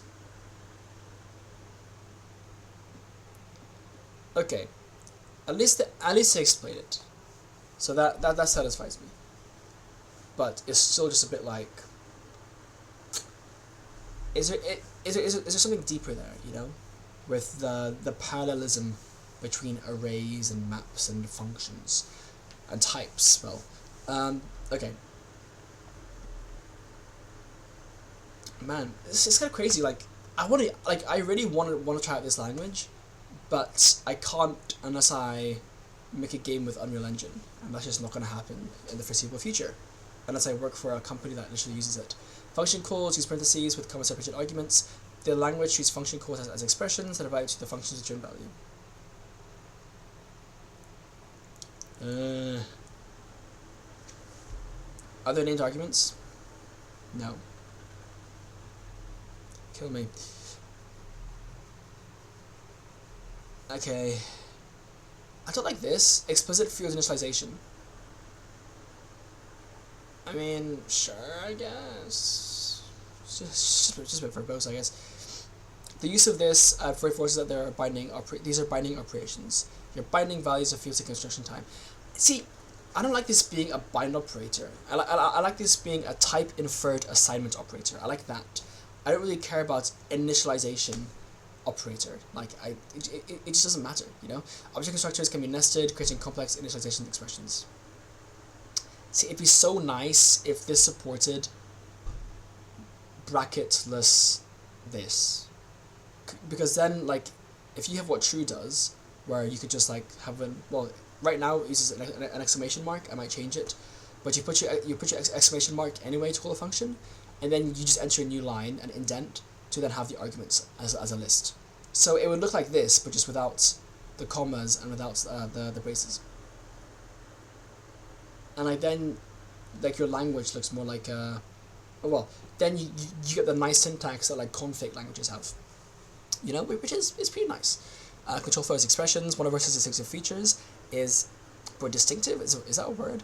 Distinctive is that control flow constructs our expressions, not as statements. See, this is cool. I really like the for loop implementation. It's not the first time I've seen it, but it's the first time I've seen it like used in like a language that isn't like a research language, I guess. Let's go with that. This means that if expressions lose in case expressions or produce values that can be used in larger expressions. So the if then else construct is an expression that evaluates to one or two, of two values. Yep.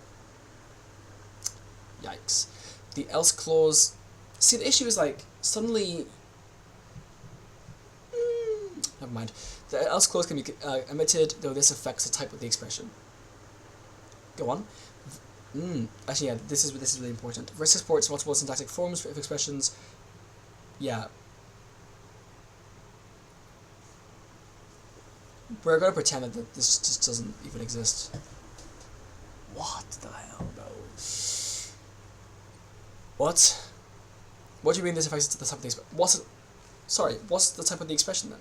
It didn't say.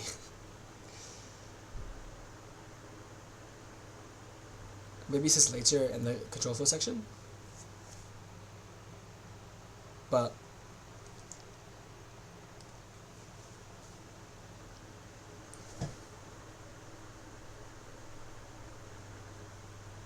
is it like an optional? Is that how it is? Probably, which would be interesting.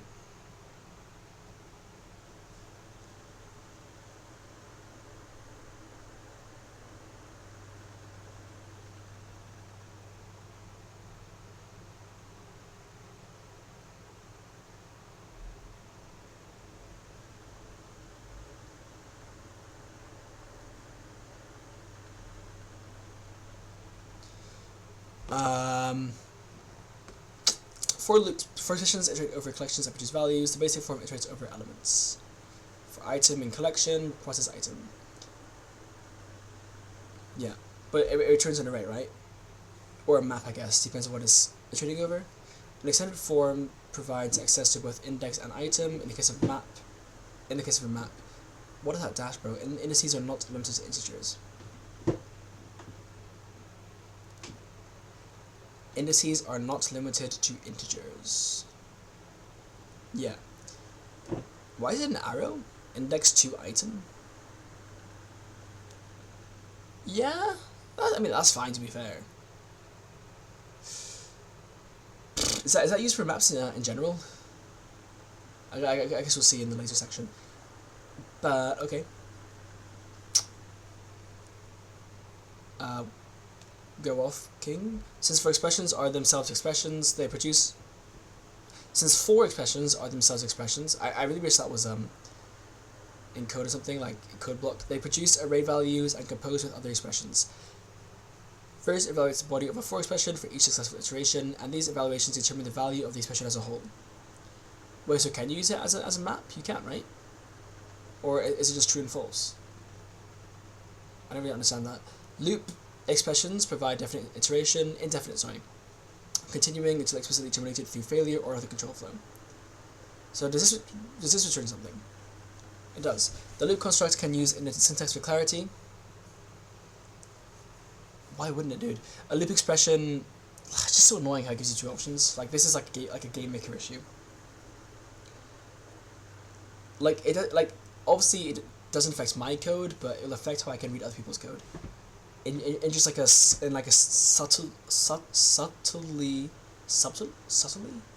annoying way. A loop expression produces a value of type true, regardless of what expressions appear in its body. This value has no practical use to the point where you would question why it even is in a expression in the first place. Loops are typically used for their side effects rather than the return value.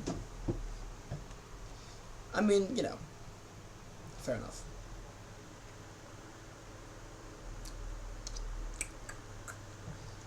Fair enough.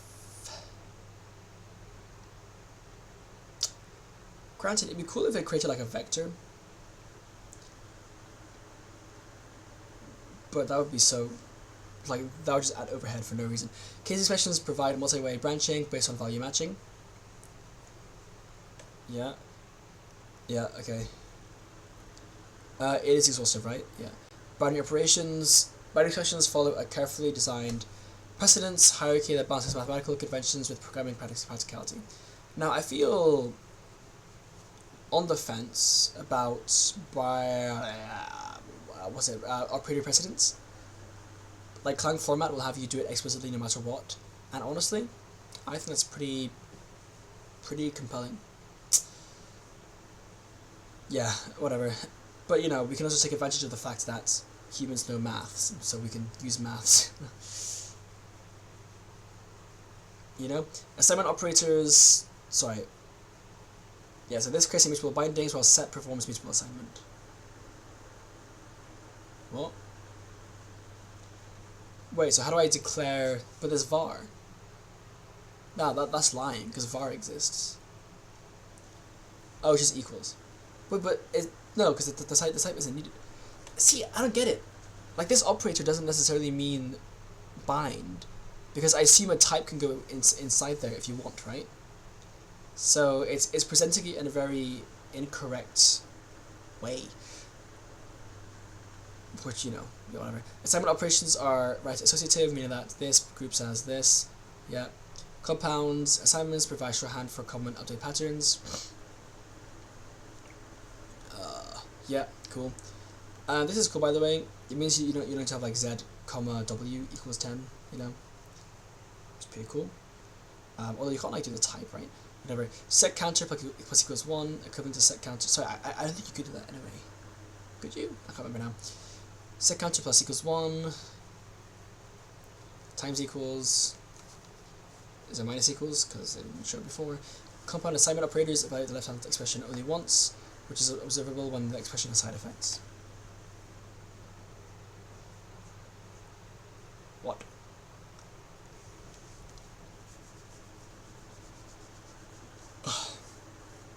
Wait, what?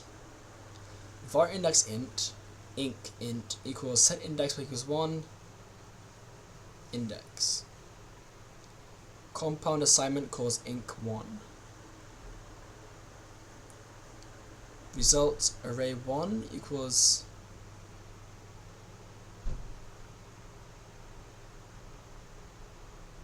array 1 plus 1.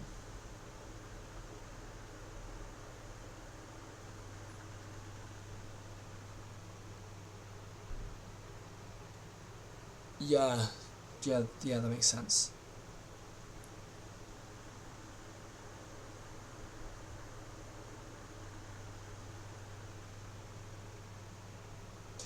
Okay, whatever. Range expressions dots creates integer ranges for iteration and for loops. Nice. Ranges are inclusive on both ends. Probably how it should be, to be fair, and can only appear directly in for loop iteration clauses. Like, I know, like, it being exclusive on the right end reads more like a typical for loop, but it's just a bit confusing. Like, if I want 1 to 10, I want 1 to 10, not like for it to stop at 9, or yeah, at 9 for some reason. Like, just have dot less than sign. That's good. Start end for I, O to count, must use that syntax. What? Why? Okay, that's weird. Ranges are not first-class values. They cannot be stored in variables or used outside of for loop iteration clauses. Oh. Why? Yeah, why? Why not? Logical operations combine Boolean values with short-circuit evaluation. The result is either success or failure. First uses keyword operators rather than symbols. So if x is more than 0 and y is more than 0, then that, okay. The precedence ensures that AND binds tighter than OR, matching mathematical logic conventions. The logic expression turns success or failure into a value.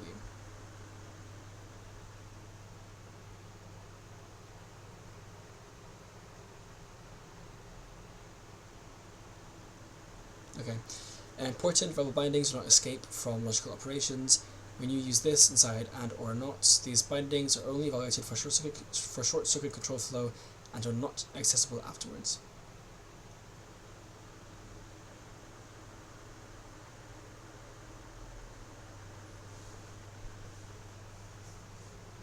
Simple if binding does work. Yeah, this is actually really dumb. Why would you support this and not this? Like, that actually makes no sense. I'm guessing comma would work in this case, but then, like, that's just conflating feature, whatever. Comparative operations also either succeed or fail, can be changed for range checking. This is cool, by the way, this syntax. It's cool.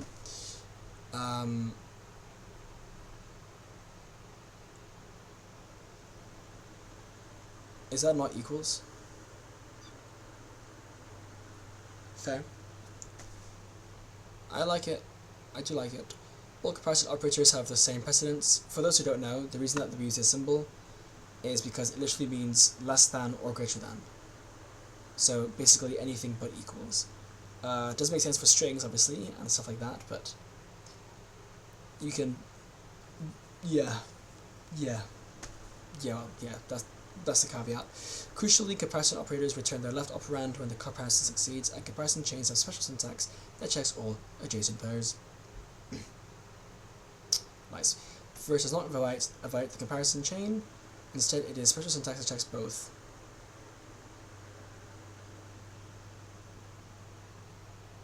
This enables natural mathematical notation for ranges without requiring AND. Okay. Integer division by 0 fails and has these size effects.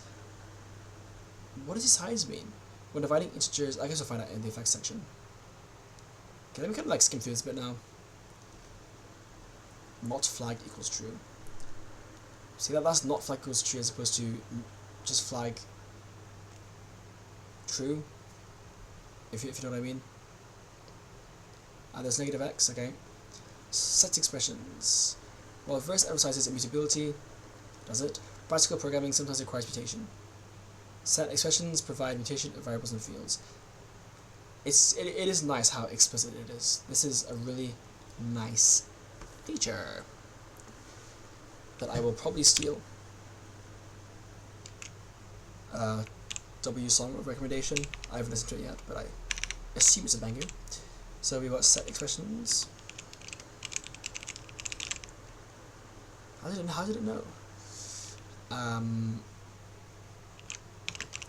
I like this a lot. Yeah.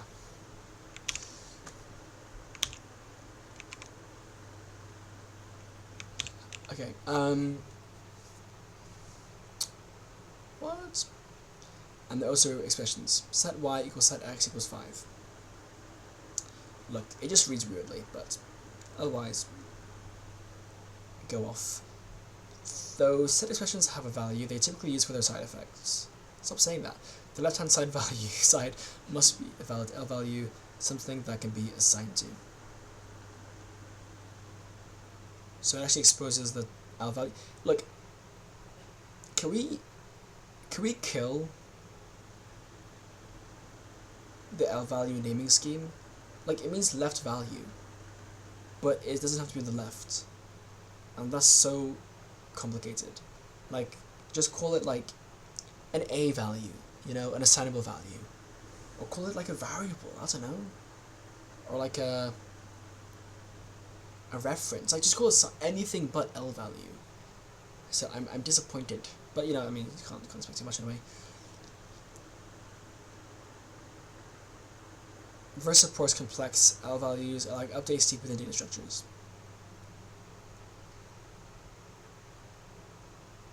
It says verse supports it as if like other languages don't. I don't know a single language that doesn't support that. So that's yeah, just weird documentation. Semicolons versus commas, right? That's a whole bag of worms. Yeah, verse uses semicolons and commas as separators in various contexts. Please, just don't be and and or, but they have fundamentally different semantics in most situations. Understanding when each is appropriate and is essential for writing correct verse code. So semicolons create sequences within parentheses. They evaluate expressions in order and return the value of the last expression. But what? So it's the C comma operator. The thing that like barely anyone knows about because of how useless it is. Like why would you have this? And of course they use like a useless example. Like, okay, yeah, 1, 2, 3, whoa. Like you're not really evaluating anything, are you? Parentheses are required. Okay. Why? Commas within parentheses create tuples. Yeah, but I saw other use of commas. In a question context like assignments, semicolons and commas require parentheses to create sequences and tuples. The distinction is clear in comparing parenthesized expressions. Why? Why? So like, is it like, I wish tuples didn't use the commas instead. Then again, this feature is so useless that like, yeah, like use a semicolon because no one's going to use this. This applies to function return values as well. Right. So that's what I was looking at before. False question mark. So it evaluated that and then returned the value. So in that sense, it's almost like a ternary if. But like, why not just use an if statement? It'd be so much clearer. I don't like that.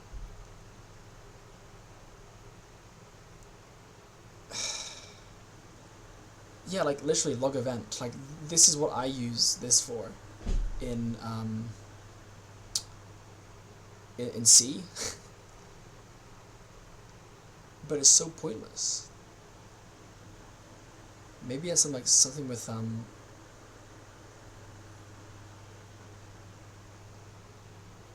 yeah, I don't know. Maybe it is something with effects, but just generally speaking, I don't see the point.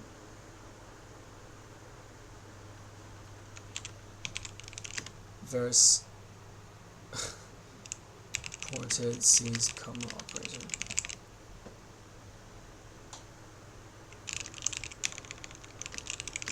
God knows why.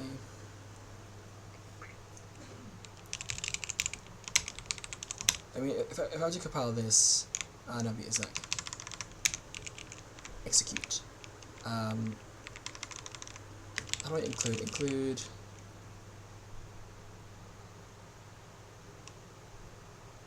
I don't know how that works with this actually. I'll just write it out. Include. No. Bits. Who cares? Include standard io.h, int main, void, return 0, whatever, don't care. Like I can print f like this, h, and then just put like o. I should do that. That's your I, and that just, I believe that works.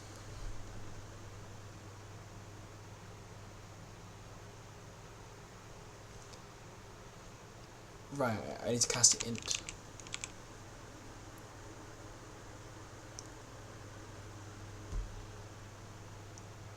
Hold on.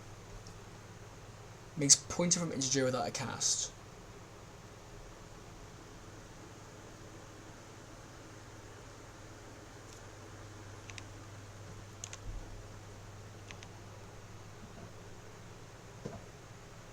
No. I think I need to char pointer it. Cast it. So it's type is fine.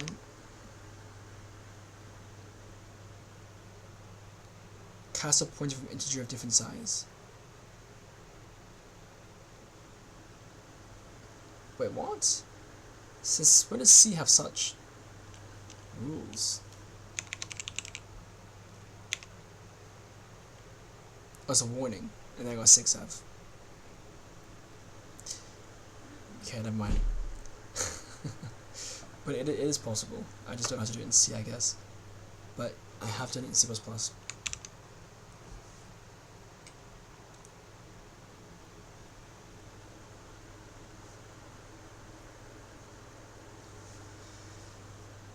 Anyway.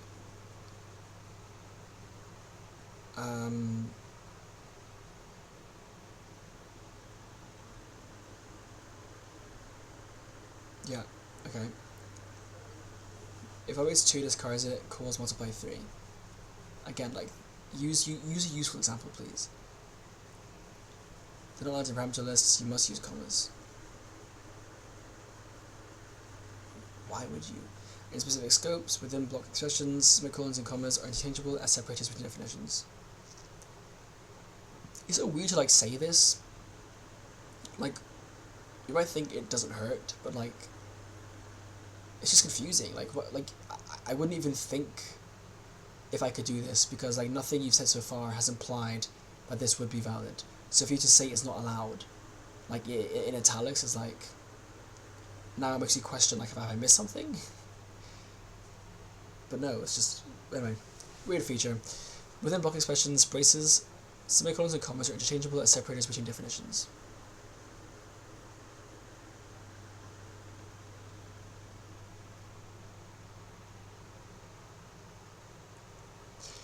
I don't know what block expressions are. Why are they interchangeable?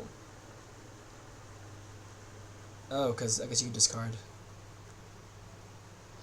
Sure, bro. Sure. In logical constructor, both semicolons and commas work, but with different semantics. Like, is this just like, it's not laziness. Like, someone had to support this, so I don't understand. Like, implement it. Both semicolons and commas work, but with different semantics based on the construct's behavior. Sequence of queries, also valid.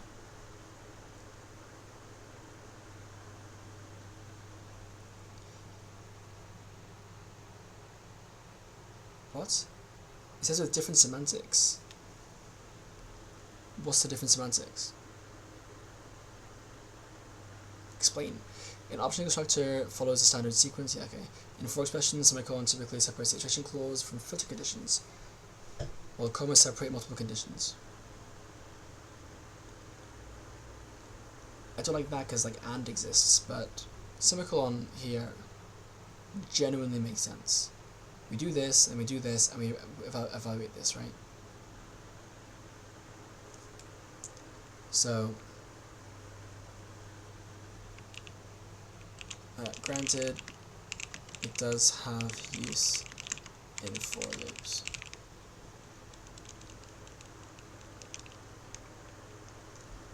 In array constructors, you can separate elements. Sorry, is this all the same?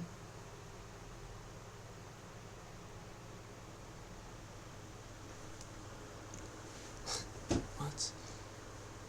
Same meaning. But, like, this is just discarded. But that's weird. Because, like, surely this is safer then. Because, like, what if this fails somehow? I guess it doesn't.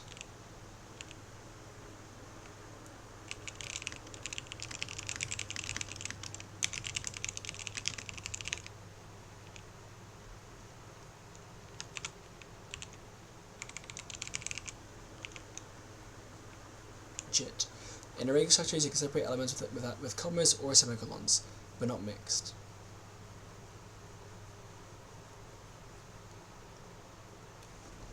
Why? Ugh. Oh. New lines can serve separators and compound expressions and blocks. New lines behave like semicolons and sequences. I mean, that's what I want. But it's like, it feels too little too late, you know? It's like, what? Like, where did this come from? So I don't need commas here. Do I need commas for for function calls? And like, why do I still need the parentheses? I feel like we got so close to greatness, you know? And then compound block expressions.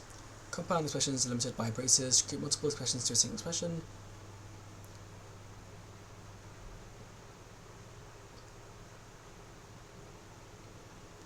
Oh, okay, yeah, cool.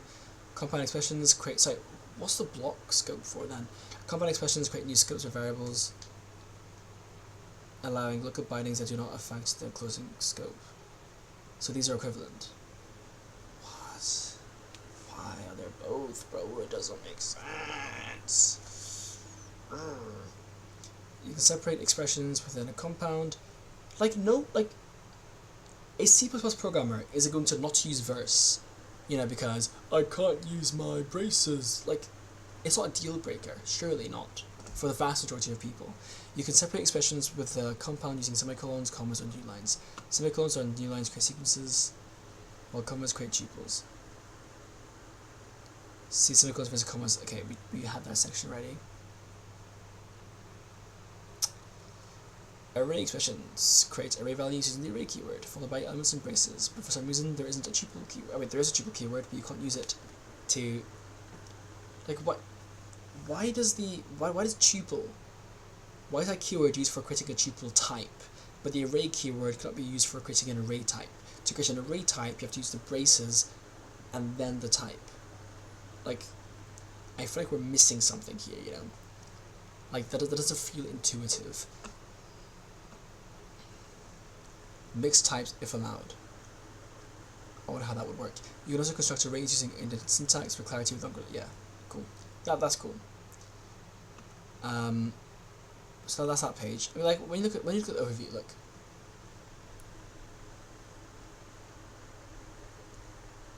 Consistent rules and minimal special cases. I'm seeing a lot of weird inconsistencies and special cases, you know, so far. Expressions, primitive types. Right, this will be interesting. Verse has any. Verse provides a rich set of primitive types that cover fundamental programming needs. The numeric types int, float, and rational. Rational, okay. See, that's so random. Why is it int, float, and rational, and not like integer? Or like rats, like, man.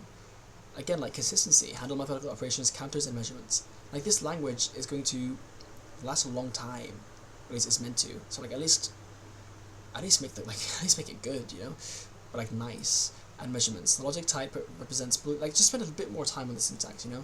The logic type represents Boolean values for conditions and flags. The char, char32, and string types handle text for character data, player names, and messages. Two special types, any and void, serve unique roles in the type hierarchy as a super type of all types, and the ng type respectively. So it does have that kind of system. Let's explore each primitive type in detail. See, I don't like any, because it implies that rather than coming from atomic foundations, your types come from a supertype that is all that, like the space of all values. And there's a reason that has a downside, and I can't remember what it is. But it might be something to do with like the compiler. I can't remember, or maybe just software architecture in general, something like that. Serve unique roles in the type hierarchy as a supertype. Yeah, let's explore each primitive type in detail. Intrinsic functions are built-in operations. What? I feel like we kind of... the intrinsic is not a numeric type. Intrinsic functions are built-in operations provided directly by the runtime that cannot be implemented. What's that? Via... impure verse code. Yeah, these functions receive special compiler treatment and form the foundation for many language features. Intrinsic functions are special because they implemented by the runtime.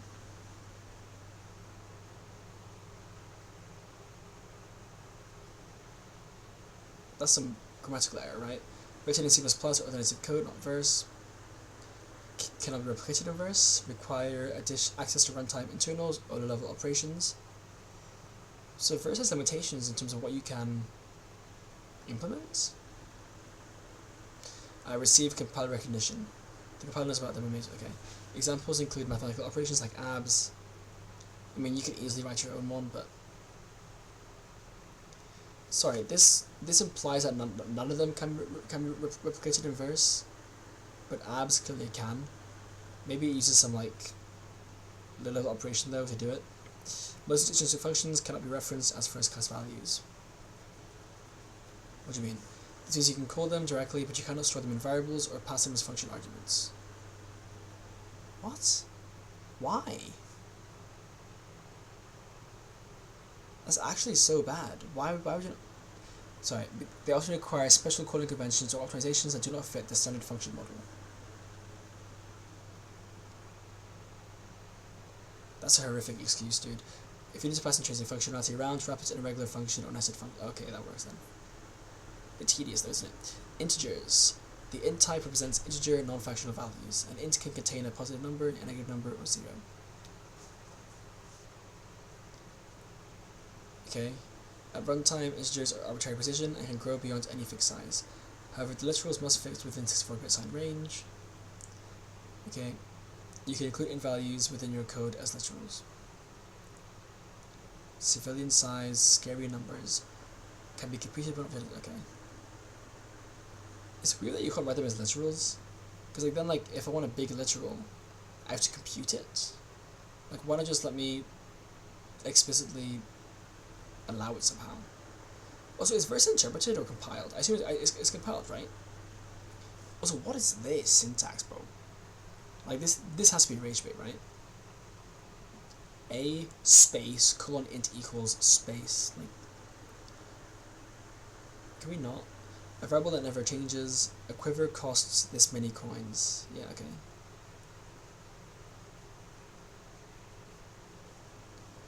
You know, there's an irony in calling it a variable when it's not a variable. Like, just call it a value, right? Like, we've already established that the identifier is a reference to a value.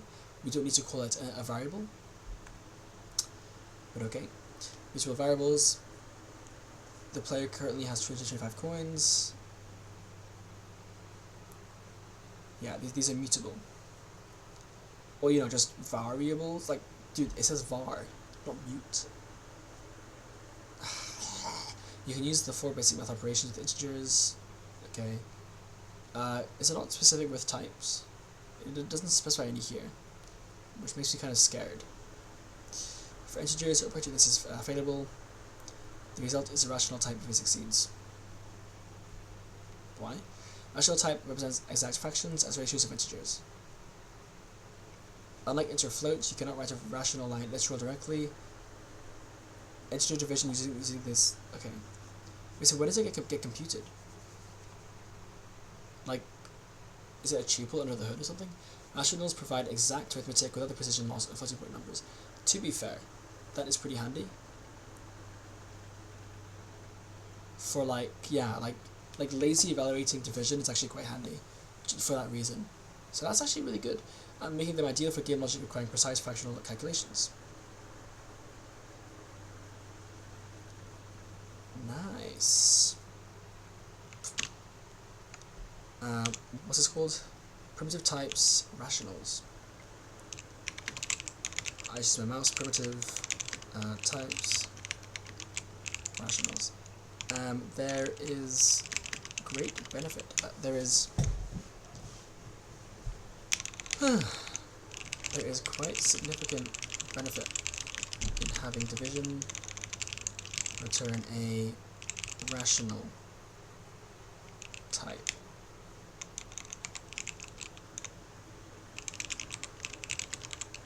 Probably just a tuple.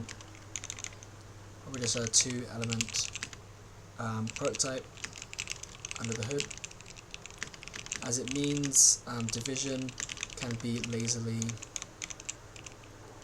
evaluated, allowing for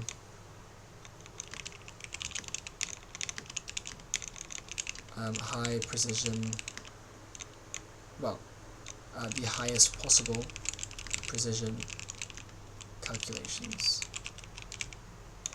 Of course, the exception is if you multiply, but like it's cool that like you still have that, right? So plus, you can still multiply by a float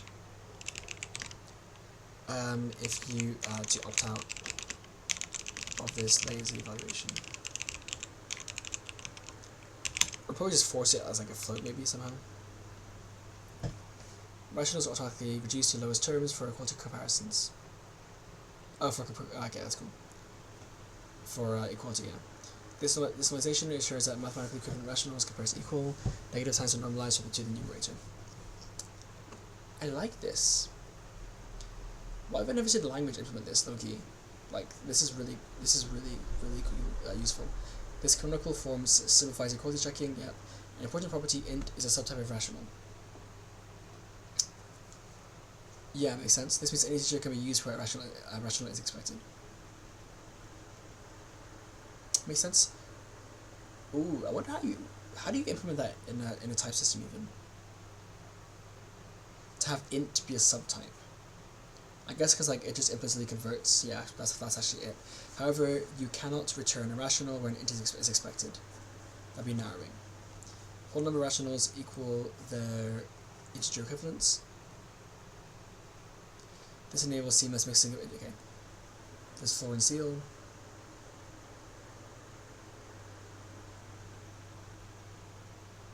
Rounds toward positive infinity? Oh, like up and down. So it's a weird way to express it. Towards positive infinity, okay, so up, basically. Or just like in the positive direction, like why towards positive infinity? But okay, it works. Floor rounds toward negative infinity, not towards 0.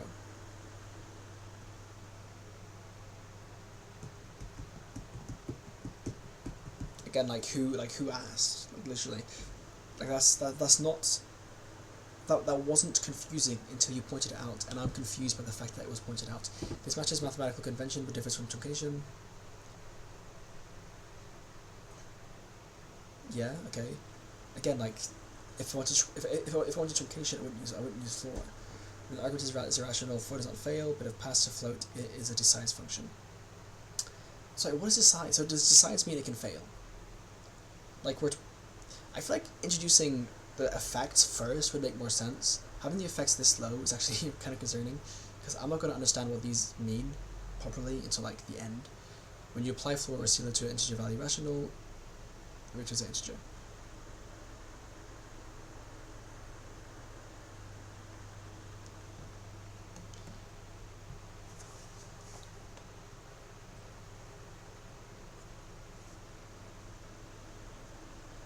Okay. Rationals can be used as parameter and return types. What if you do infinity? What happens then? Does it still return int? Or does it just fail?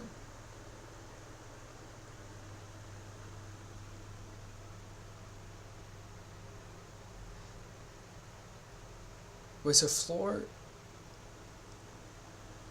is only decides if it's float. So basically, like, that's suggesting. So there's a failing version of floor and a non-failing version of floor, and it depends on the type input. So like that's interesting. Like just like in terms of like generics. Speaking of generics, I'm not seeing any like trait system yet right so far. Do we have anything here? Container types maybe. Classes and interfaces. That's right. And type system. Yeah, all the good stuff is at the end, low-key. But like, there's the as much as I would like to skip ahead, there's a lot of things here that are atypical.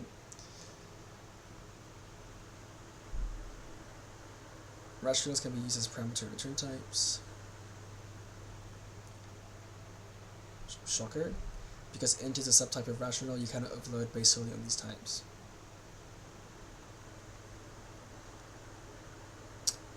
There's overloading.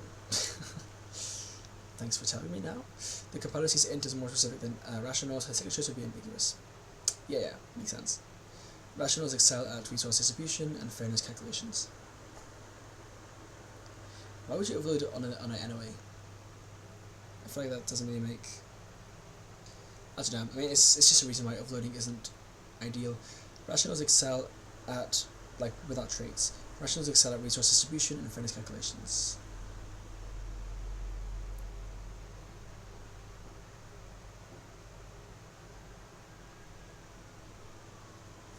So why is this section so long? The float type represents all non-integer numerical values. It can hold large values of precise fractions, such as blah blah blah. It's IEEEE, which means it can contain a positive or negative number that has a decimal point in the range, blah blah blah blah blah, or NaN. The implementation differs from the IEEE standard in the following ways. There's only one NaN value. Wait, so it's actually... Wait, so it's only an IEEE... You can't say it's an IEEE float, and then not follow the standard. There's only one NaN value. NaN is equal to itself. So, like, I mean, would you interrupt with verse? Probably not, to be fair, but, like... So, like, I guess it has that benefit. Like, you wouldn't really do external language interrupt. Holy moly, that actually gives this language, like, a lot of, like, freedom. NaN is equal to itself. Yeah. Dude, the fact that NaN isn't equal to itself... Like, I can't check if it's NaN, because NaN doesn't equal NaN. So, like, I don't even know how you do that in other languages. Every number is equal to itself. Dude. 0 cannot be negative. You can include float values within your code as list rules. Honestly, W. W for changing the standard. But, like, at that point, just don't use the standard. That's my take. Or, like, create a new standard. Like, IEEEV, with the V's reverse. You know? You can include float values within your code as list rules. Dude, the mixing up of the syntax here is actually, like, stressing me out. var succeeds, compile error, not float literal.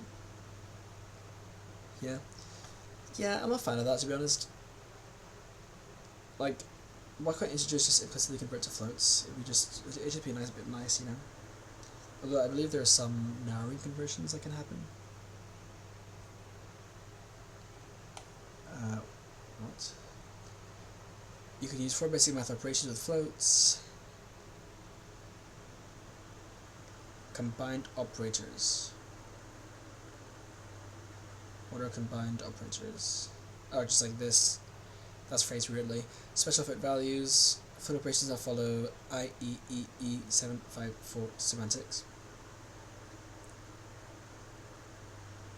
It's like a... I'm just going to say IE for now, like, jeez. Which includes special values for infinity and not a number, NaN. Why does it only say what NaN is now? Well, these docs need some, like, pretty significant restructuring. The book, I should say. Like, it's not terrible, but, like, it's just a bit hard to follow with stuff like this happening. Infinity from division by 0. Yeah, so this does happen. Which is... I mean, I don't like it, because, like, 1 over 0 is not infinity.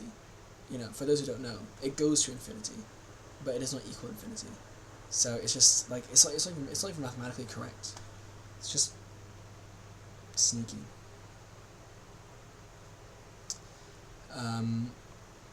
Division by 0 produces inf or negative inf rather than failing.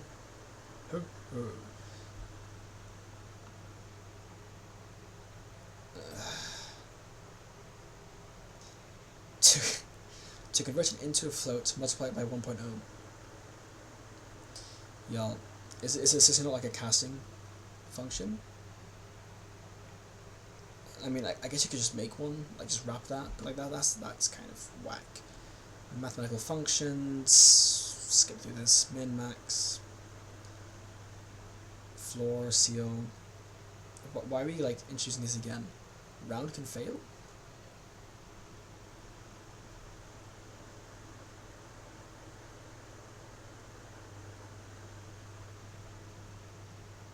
So are these built in but this isn't?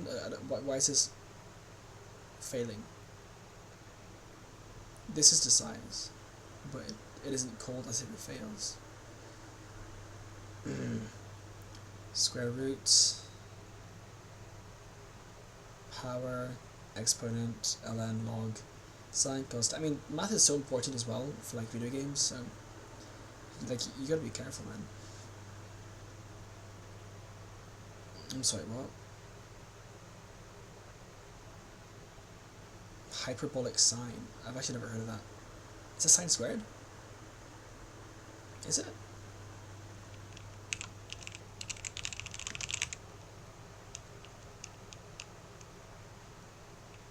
Never mind. Okay, I've actually never seen it in my life. So this language has arc cosine, arc hyperbolic sine. And yeah.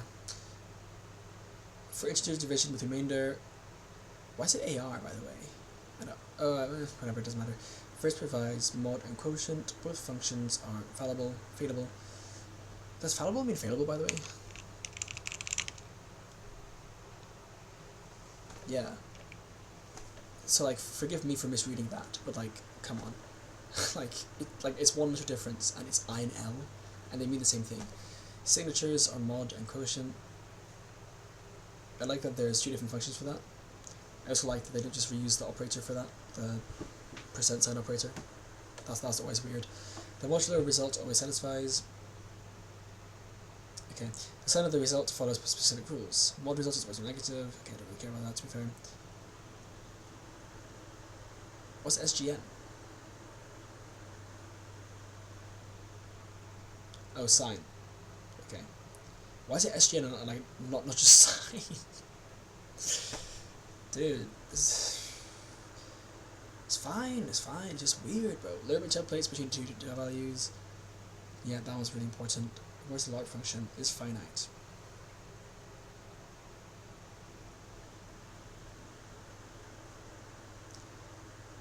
Why would I need this? If I can just check it against infinity? I guess because it checks both, right? Plus or minus. Have a plus or minus operator. Come on. First provides constants for common mathematical values.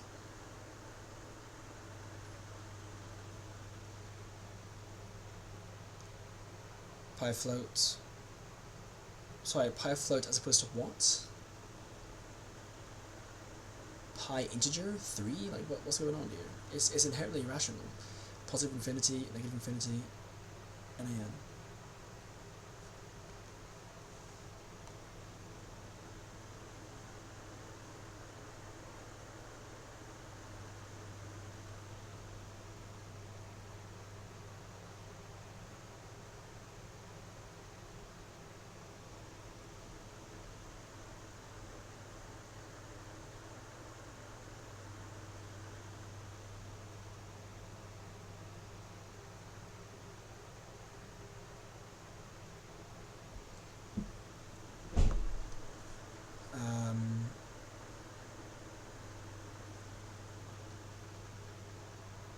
Okay, 3 of these are fake.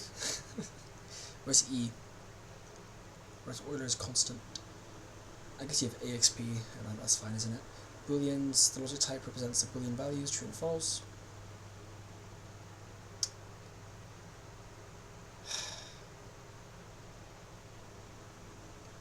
Why is it all called bool, by the way? Like, would that be so evil?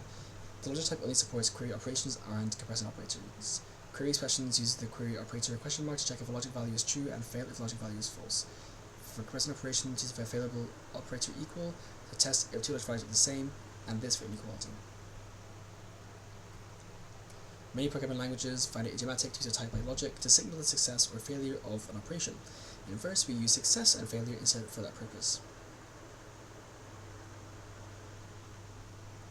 Dude, what? It says many programming languages. I know like one. No, I know 2. C. That's cool. C, and that's purely like a standard library thing, and Go, which is like Go's just weird. Like Go's error handling is just a different ballpark, you know, because like it requires you to have it like to insert an error value even when it's an error. So like that's just dumb. With C, like Unions do exist, so you don't have to use a Boolean. That's just a convention of standard library. But I don't know. Maybe Unreal Engine code conventionally does do that in the past in C++. I couldn't tell you. In verse, whenever possible. When would it not be possible? See, like, when you add stuff like that, it just raises questions. The condition only executes the then branch if the card succeeds. To convert, sorry, you can't say then branch and not have then in this example. To convert an expression that has the desired effect to true on success or false, on failure, use logic exp.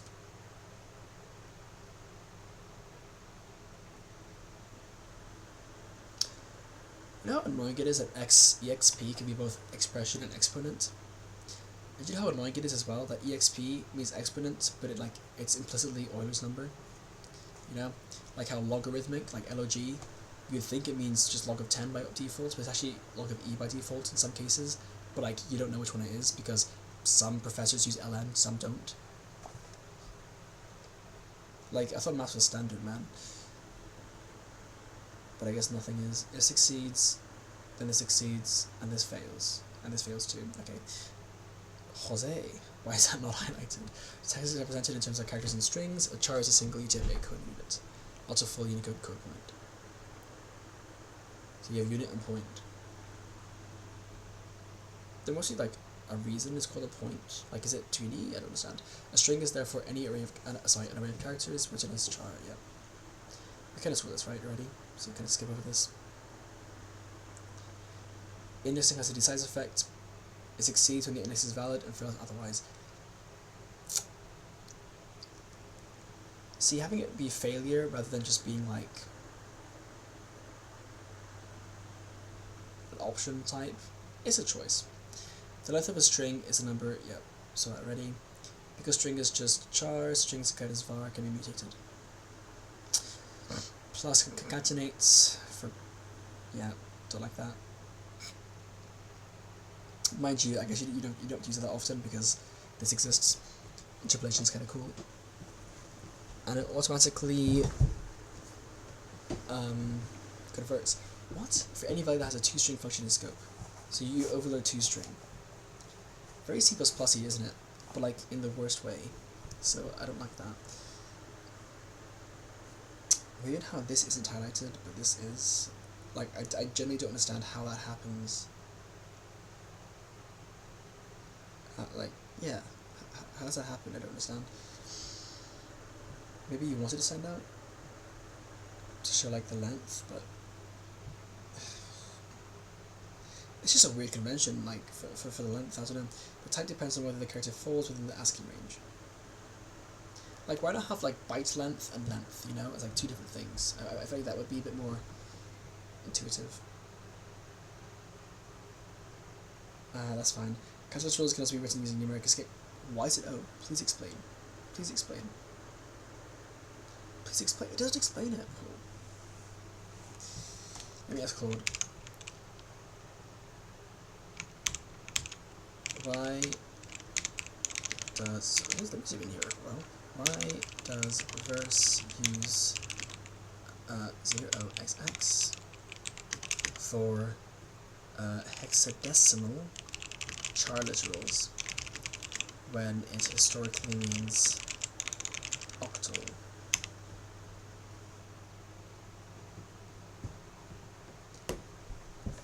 This isn't new, bro.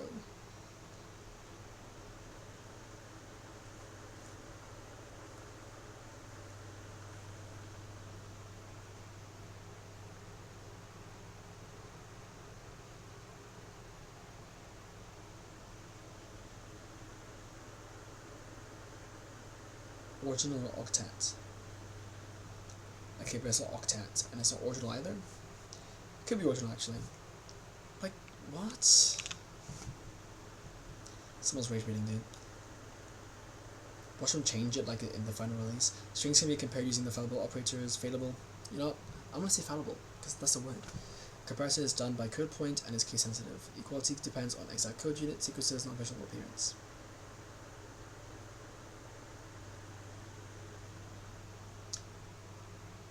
What?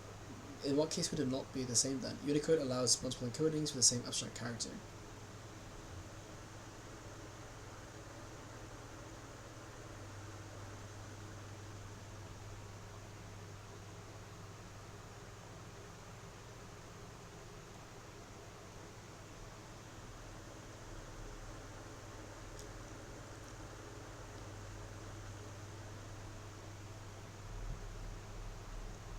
They look the same, but they are not equal in verse.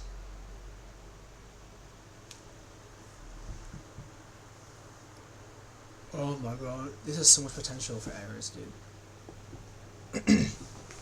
Like, I understand why you would do that, but like, surely this creates like some cases where different people have different ways of inputting E with an accent, and then they suddenly have some type, I don't know, some equality failure. Hopefully the compiler will then cover that with their message, but otherwise, that is horrific. Like, the potential is horrific. Checking whether a player has selected the correct item. Okay.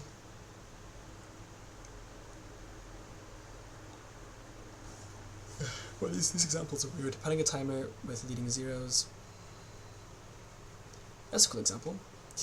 String interpolation supports complex expressions, not just simple variables.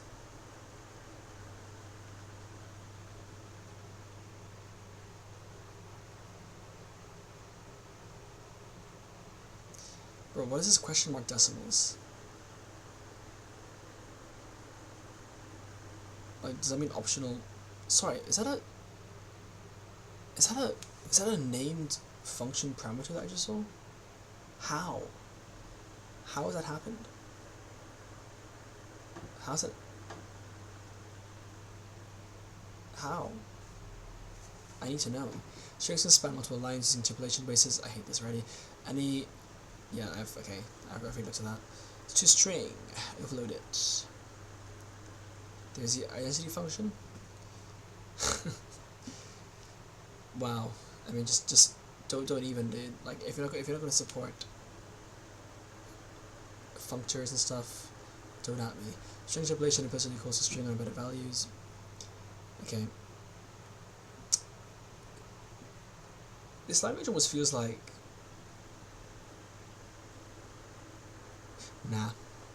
I was gonna say, like, it feels like C++ if it was reworked, but like, no.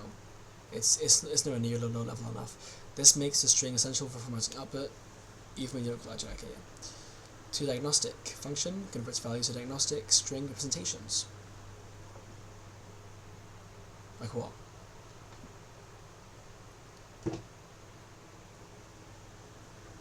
It's got a bombshell. VM implementations. So verse isn't. Verse uses a VM, is what I'm hearing. We almost had it all. So it's not even a systems language.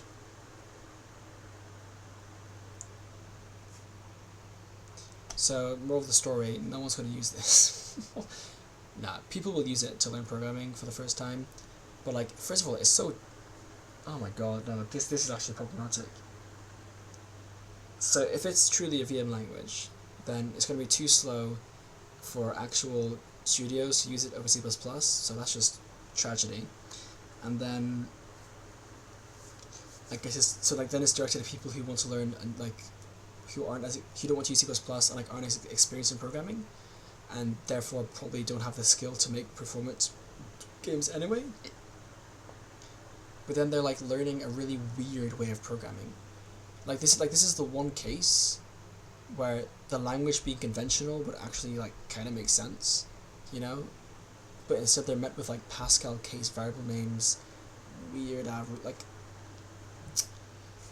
I don't know, dude. I don't know about that. Type. The type is about a type whose values are themselves types. Every verse type can be used as a value of type. This enables powerful generic programming through parametric functions where types are parameters that can be passed around and constrained. You can create variables and parameters that hold type values.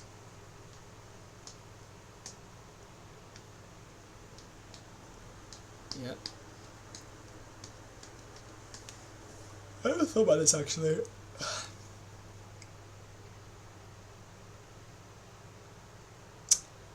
I want to do for true, although I actually haven't really thought like written this down anywhere yet, so I'll do it now. I want to have, first of all, type should be a constant, right? And I want constants to just be a type. So like take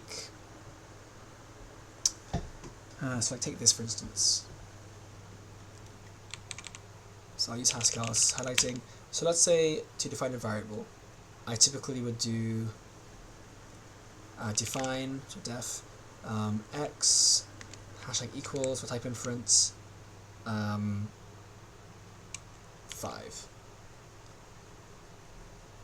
U32, because I do actually need to know what the type is in this case.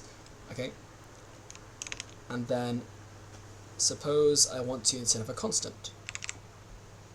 So this here would be variable. Right? I was going to have like a var keyword, but I'm now deciding against it. Because for constants, you simply narrow the type.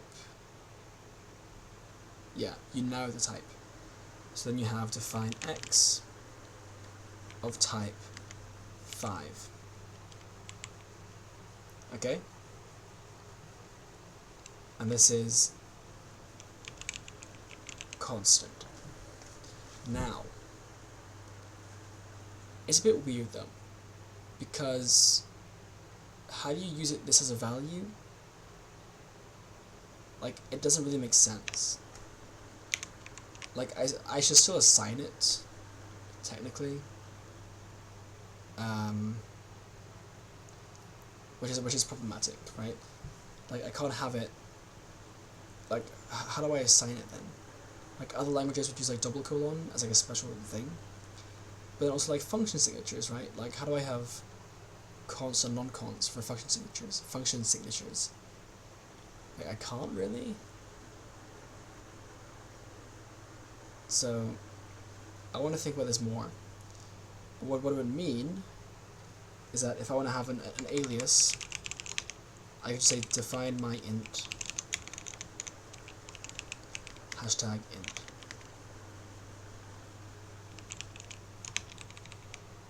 Like that, instead of equals, which could be better. I don't know yet.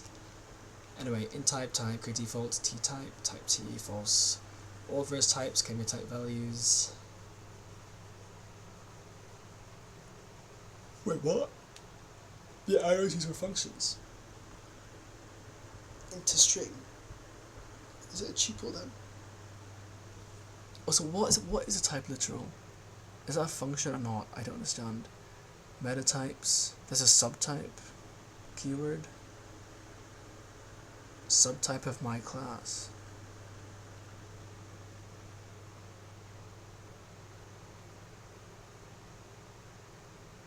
What?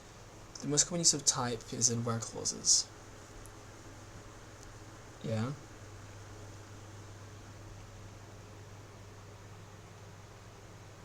You can use more specific constraints like subtype to limit which types are valid. Where T subtype comparable. Why did it say subtype? Why can't you just have comparable? Okay, there's more there.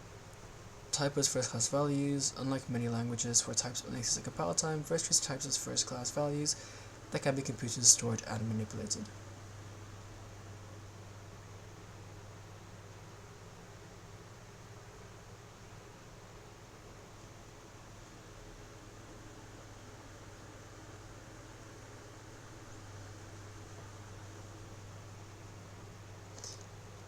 Yeah, I mean, this is an advantage of it being a VM, right? A interpreted language. I know a VM like sits between interpreted and compiled, but like, as far as I'm concerned, it interprets the bytes and you can like have a dynamic type system.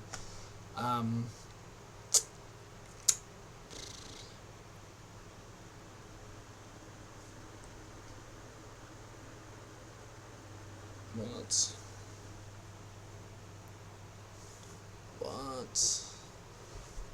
Bro, how is that a map?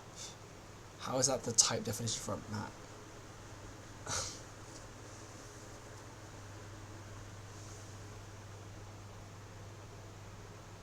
But in a for loop, it's like a function. Dude, this isn't consistent. You can't call this consistent syntax. Like, it is not inconsistent. But okay. If size is less than or equal to a int else string.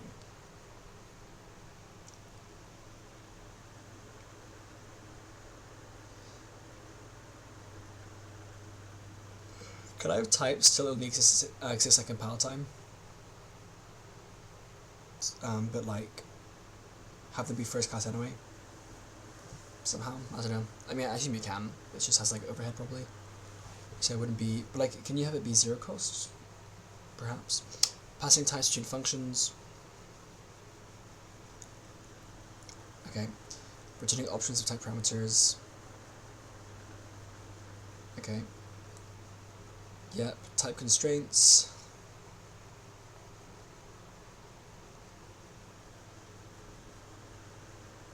Limitations. You cannot construct arbitrary types generically. Once return for t-int, t-string.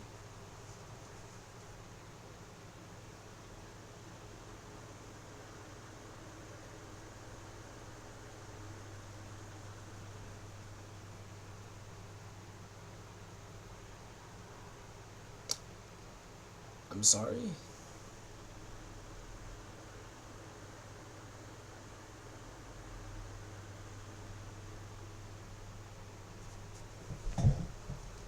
Cannot construct arbitrary types generically. What if it's like... Okay, I assume it's fine under subtypes though, right? Because then that's fine. Cannot inspect type structure at runtime. Why not?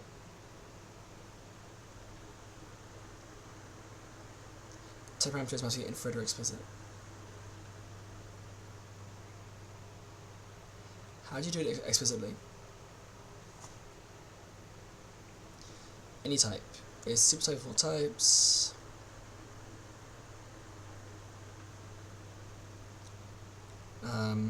Arg int void if arg is a, else value equals d. Okay. So this is a main function.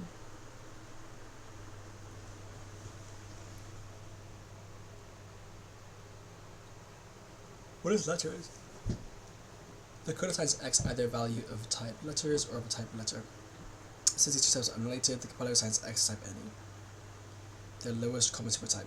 Isn't the lowest common supertype just the conjunction of both? But I guess this language just doesn't lean into type set theory like that. A more useful role for any is as the type of a parameter list, parameter that is required syntactically but not actually used. This parameter can arise from implementing interfaces that require a certain method's signature. What?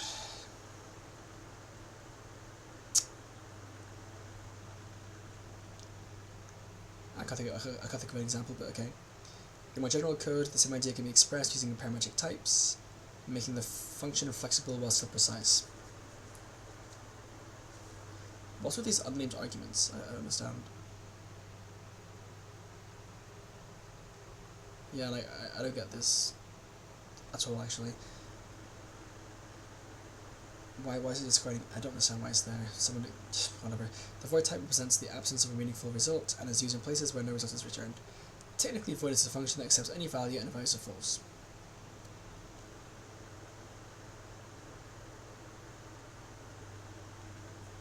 No, it's not, because false would be a fail, right?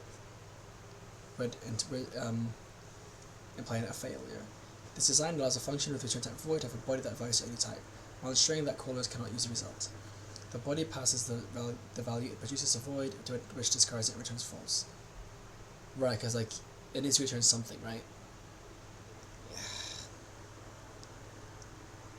Like having a purely expression-based language, it should just return a unit type. Honestly, that's like the only way that it works in my eyes. I don't know why there isn't a unit type in this language. That would fit perfectly fine. And then like you know, like a loop expression could evaluate to units instead of true or false. A function whose purpose is to implement an effect rather than compute a value has a type void. Okay. Moving on.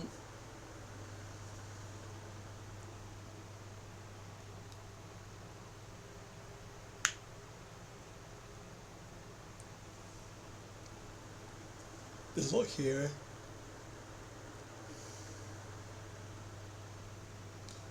I'm not going to skip through this one because I don't really care too much about these.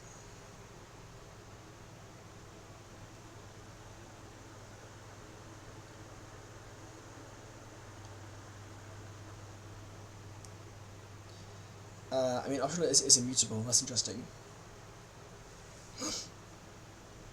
But what's an empty? Just false. That's weird.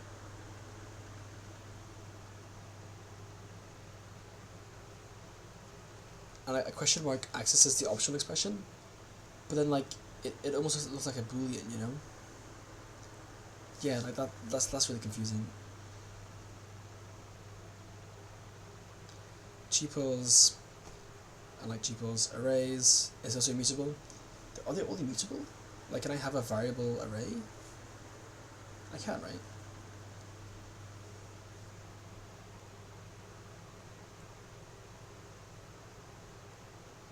No. What?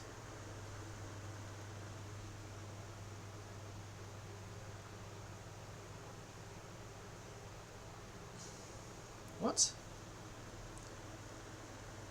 Arrays are immutable.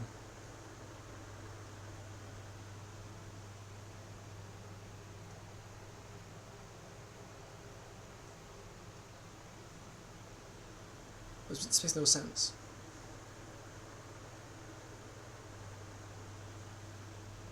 It says the array is immutable. But if I put var, I can extend the array and I can change its contents. Like, how's that immutable?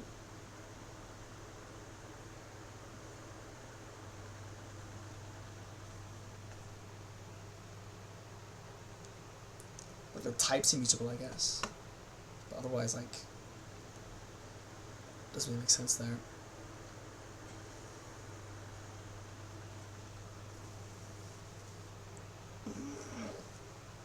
Conversion between arrays and tuples is actually quite interesting.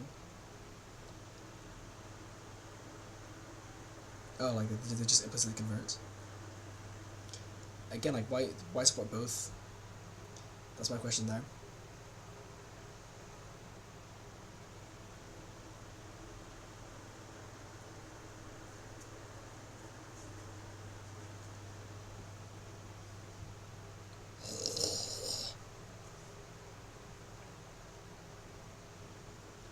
Any.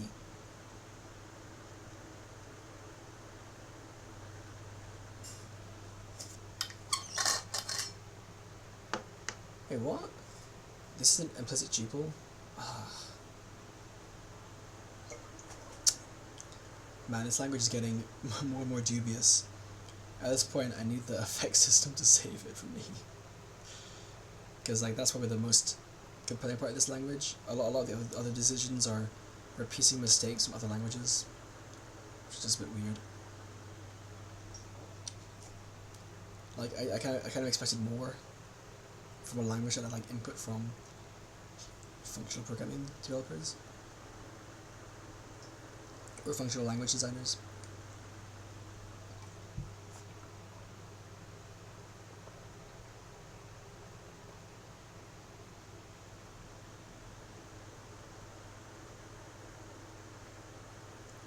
There's slicing and there's methods.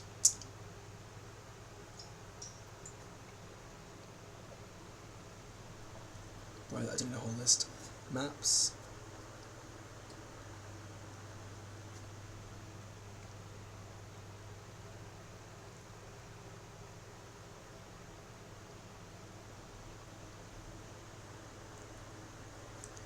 Are they hashed, by the way?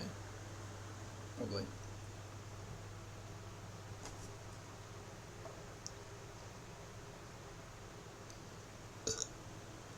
You can't use false as a map. Why is false the empty type? Like, that's just such a weird decision, you know?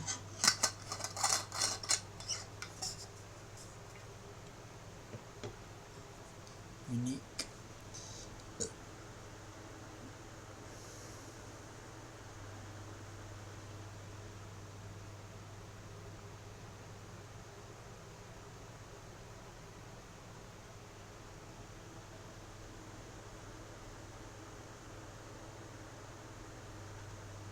Okay, and there's weak maps.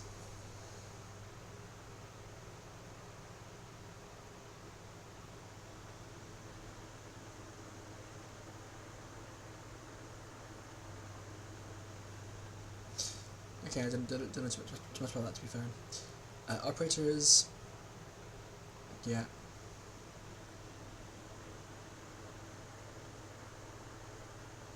Array index, have a function. Okay, got precedence, it's fine. There's bitwise operations. Oh no, please. Wait, no, there's just function, that's fine.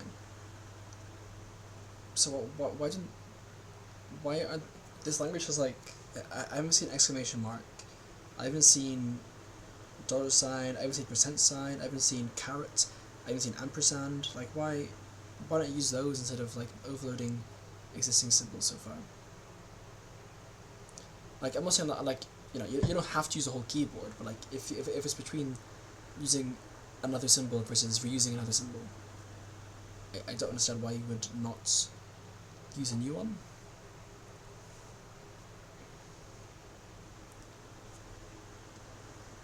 You could argue this reads like horrifically, but honestly, it's not too bad. Like, ideally, you would not be doing bitwise operations that often anyway, because they're like they're hard to reason about on a high level.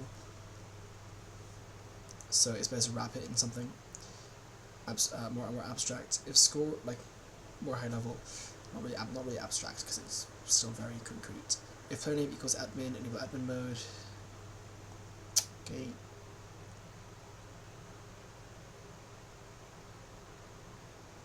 Truth table. What? Where's XOR?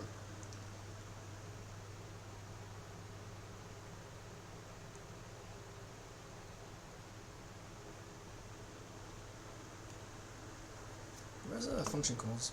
Doesn't say. Versus limited version, most conversions must be explicit.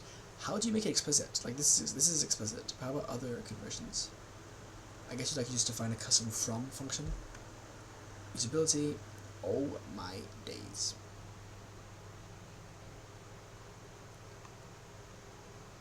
There's so much on usability.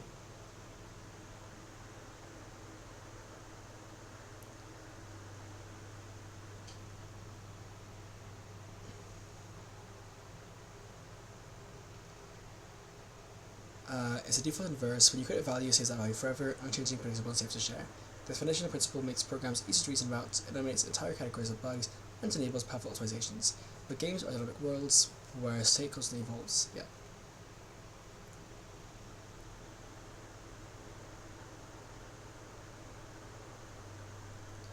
It affects how data flows to your program, how values are shared between functions, and how the compiler reasons about your code. Understanding this distinction is crucial for writing efficient, correct verse programs.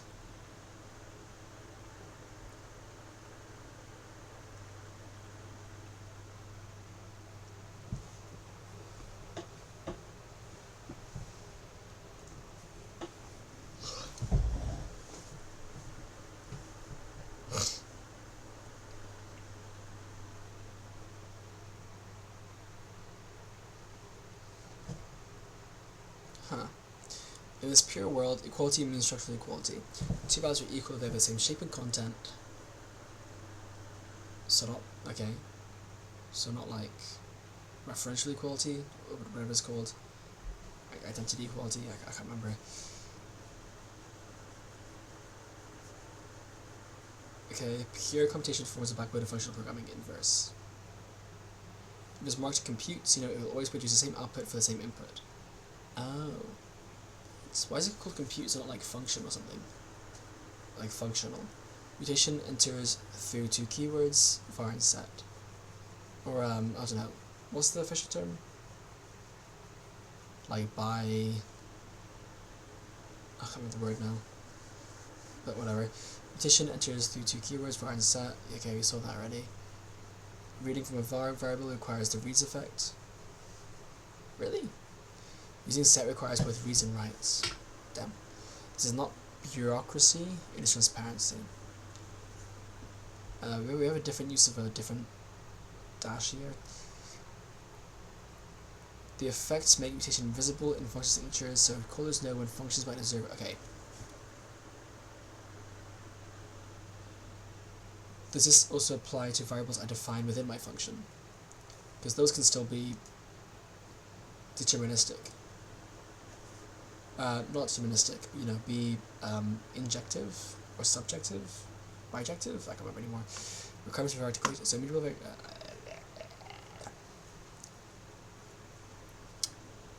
so why does it need to provide an explicit type?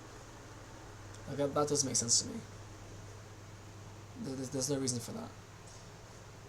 That looks to me like an excuse to just have this operator be only for immutable assignment. Like, why? In local scopes, every var declaration requires an initial value. However, when declaring multiple fields in classes or interfaces, the initial value can be omitted or provided during instantiation.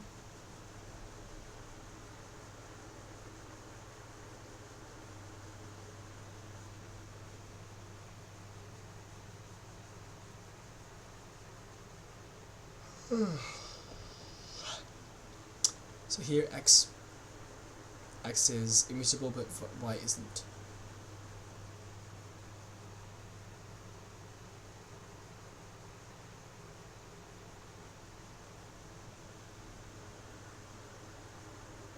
Okay. The overview was talking about how identifiers are references, but that hasn't really been addressed since. Now it's just treating them as variables, set with block expressions.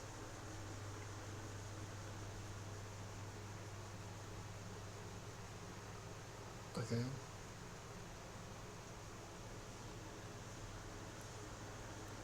Scope, immediate declaration, restrictions, no shadowing, which is fine for me. Like the nested blocks, also fine for me. Shadowing is not useful, honestly, in practice.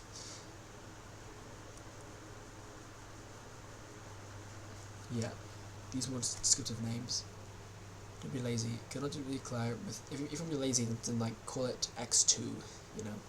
Cannot declare with separate syntax.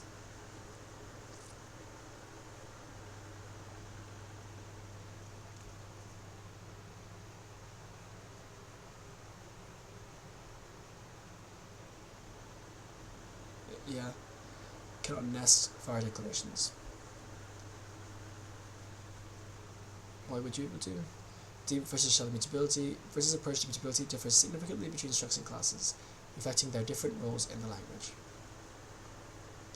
Stuff like this kind of gives me either the person who wrote the docs is just isn't good at writing docs, or this is a general an actual philosophy issue with the language, which is it restricts rather than actually building the language from foundations. Again, I would never think that I could do this unless the language had some feature where I could do that, but it doesn't. It's why would I even think about this? Don't assume that I'm going to try something completely random that isn't consistent. Just don't point it out. It's just weird. It was never possible, And if I even thought it was possible, I have no grounds to assume it. Also, error 3549? What? Versus approach because classes with different roles in the language. Okay. Structure mutability, team structures. Okay. When you declare a structure variable with var, the entire struct is mutable.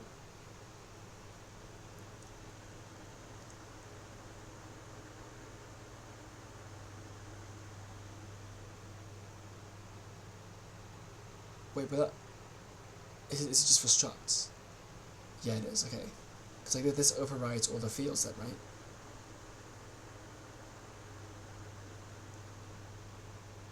When you assign one struct variable to another, there's a deep copy.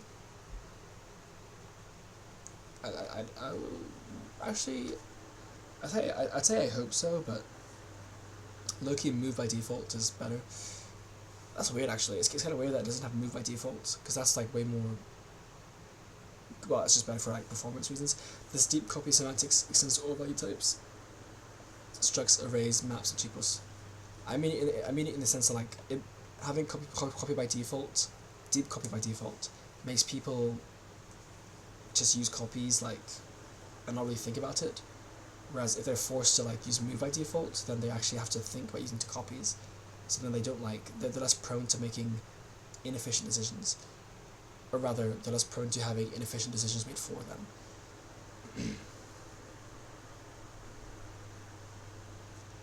Okay. Class mutability. Classes behave differently, they have reference semantics. Oh, it's just Java, bro. When you assign a... make sure to tell me like this is compatible with the JVM. When you assign a class instance, you are sharing a reference to the same object, or creating a copy. The variantation of a class variable only affects whether that variable can be reassigned to reference a different object. It does not affect the immutability of the object's fields. It's such a weird distinction, dude. Like they couldn't think of a better way to do this.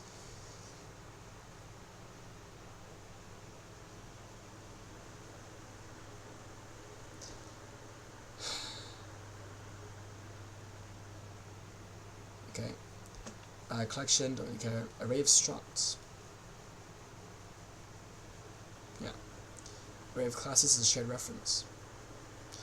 All references to the same object share mutations.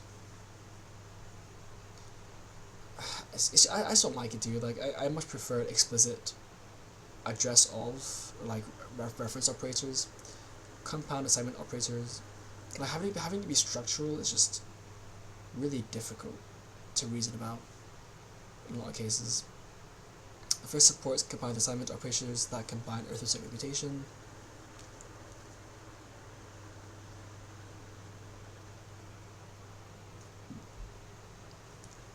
Okay, my issue with this book as well is there's a lot of like redundancy. Like it's almost like it doesn't expect you to read the book from start to finish, even though like it's a book. Like I don't need to see this for the third time today. I'd appreciate like a more structured book. I know it's early days, but like, come on. Cheaper mutability, like there are quite a few eyes of this language already. Okay, critical mutability restrictions. These are not arbitrary, they prevent us. Okay, so cannot mutate immutable class fields. Classes might contain unique pointers or other resources that cannot be safely cloned. Therefore, you cannot mutate immutable fields of the class instinct. Where are the pointers? Is that a thing? Because I've not seen that at all. This restriction applies even when the class instance itself is mutable. Only var fields of classes can be mutated.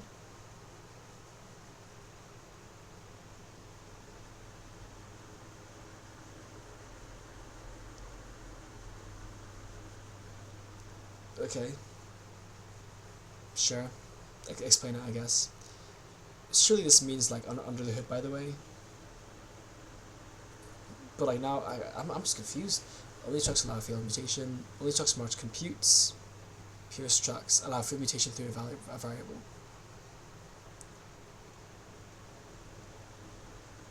What?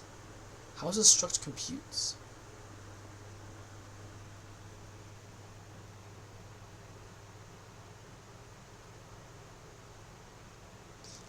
When a new struct is constructed, first assigns it the updated value and copies other fields. If there are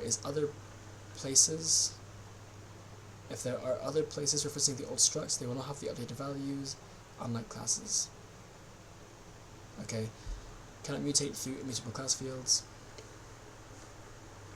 Again, I wouldn't expect to be able to. Identity and uniqueness. Okay, put the unique specifier. Is this not an effect? Why are we talking about it now? I don't understand. The unique specifier gives classes identity-based equality. Without it, classes can't be compared for equality at all. You need to write custom comparison methods. With it, equality means identity. Two references are equal only if they refer to the exact same object.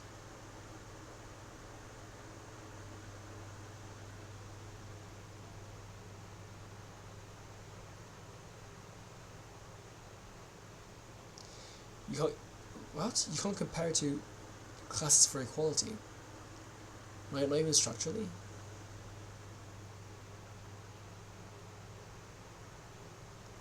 I don't know. I've heard about unique before, but like in this context, it's bizarre. Functions. Oh my days. Order food ramen. Parameters. Name parameters. with defaults. Is it only for default arguments? Please don't be. I want to have named arguments 100% of the time, unless I opt out explicitly. Specify like it's not just for default arguments. Like I know like that's a good reason to have them, but they should exist in general. So this is just annoying me now. Why? Verse is so dead to me. Choose those arguments. It's like what? Flattening it up. What? Verse provides automatic conversion to 2% multiple arguments. Yeah. I do like how it's automatic. Overloading rules must be called.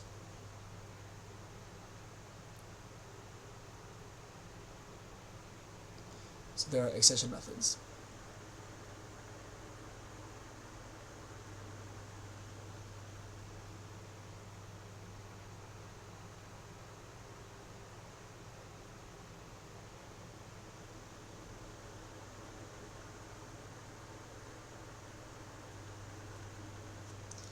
This is weird. N int double int equals n times 2. Rather than having like a this or like self. But it's one way to do it. Lambdas. I haven't seen lambdas yet, have I?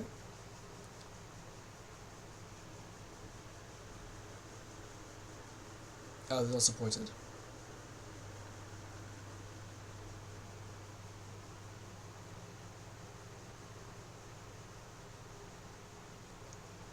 So that's what this type thing is. This weird ass syntax. Message functions, parametric functions, overloading,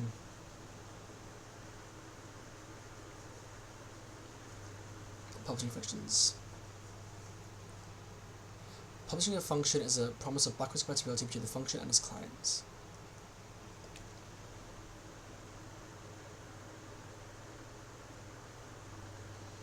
That contract cannot be broken in future versions of the code, because it has the default effect, which includes the reads effect.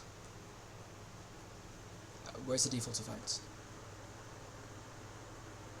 Is that a typo? Should I say public? I don't understand. Oh, no, just the default effect. What does that mean? The implementation could change in the future. Where's the computes effect here? As long as it maintains a signature. Functions that do not have the reads effect are less flexible, like this function.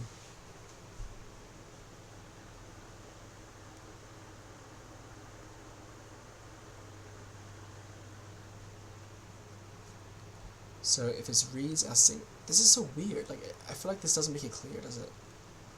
Why does reads imply only signature matters, but computes implies gives the exact same like answer? Like it's kind of weird. Also, why do this? Why would I want to have backwards compatibility like this? Like I don't know if I want to maintain it or not. Like you mean like I just can't break it in the future? Like it's a promise,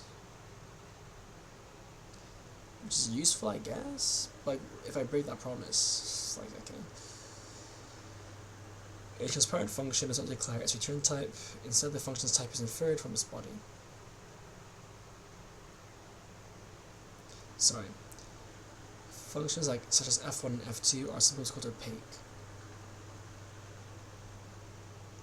Oh, this is transparent.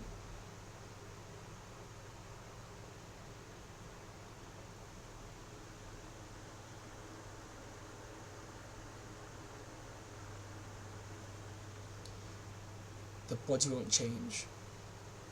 That's actually that's the weirdest thing I've seen so far. Low key. Code block. If expressions. Right, so what if it's a single branch?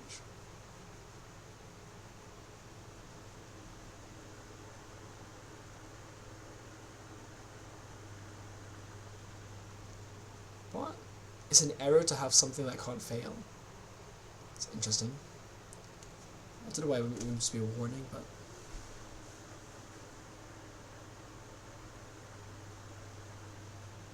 it's like I can't do if true basically, which is mildly annoying for debugging, low-key.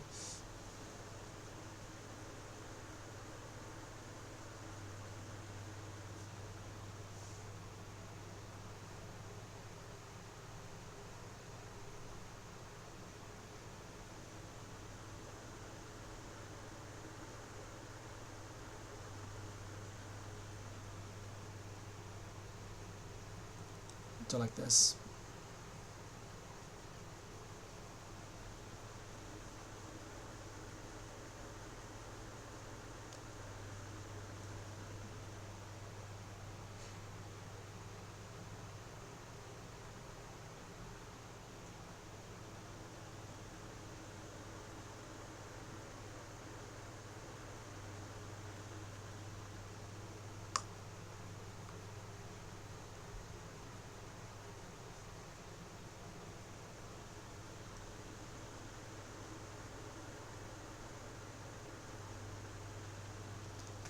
Okay, hold on.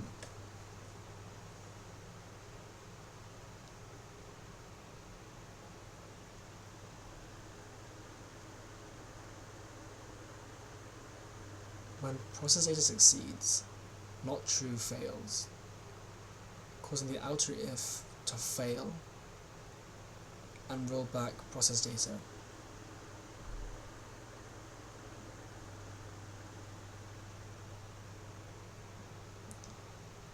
Look, the fact that like this happens so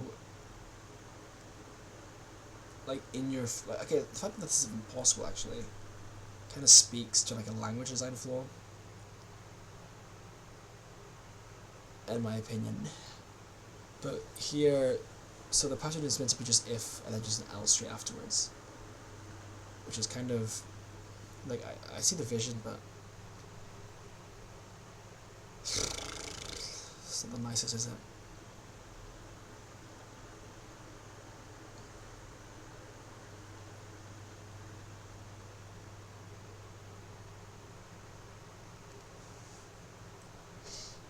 But you can't match on tuples and floats and objects.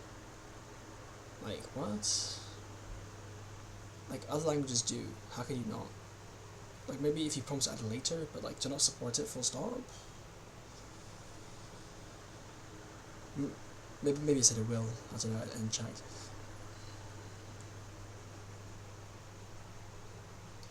Break has bottom type.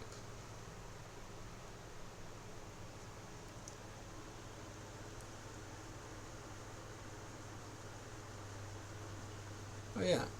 Is there a return keyword? There is.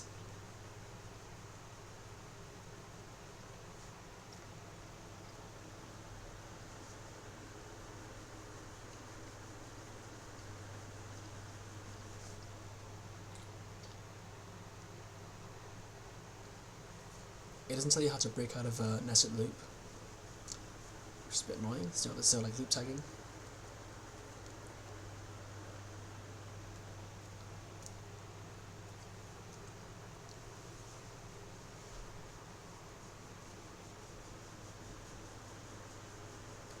Do.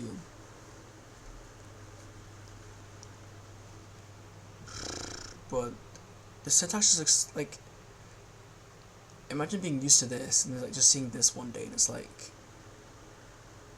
it's just so different. Like, I don't understand why you support these different styles in one language. It just makes things more confusing, not consistent. It goes against the values I saw in the overview. Another weird dash. I mean that's just not even correct. Like under any grammatical style, but I know I'm being pedantic, but Jesus.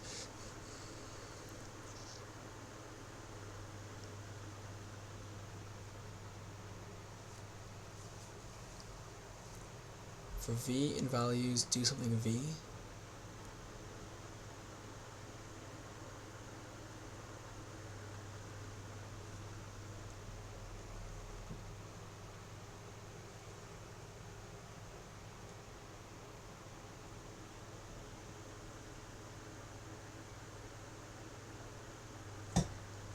What? Why can't I just put it on one line anyway?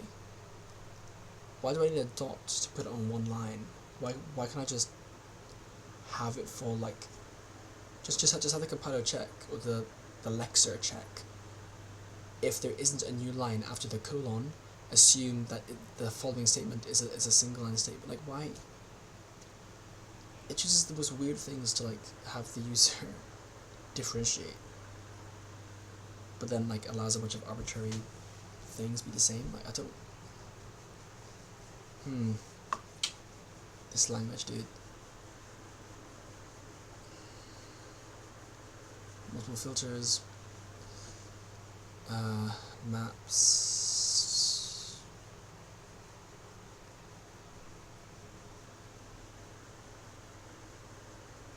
Yeah, here we go. When the body produces values, 4 collects them into an array. Okay. So it's like a map. Ping.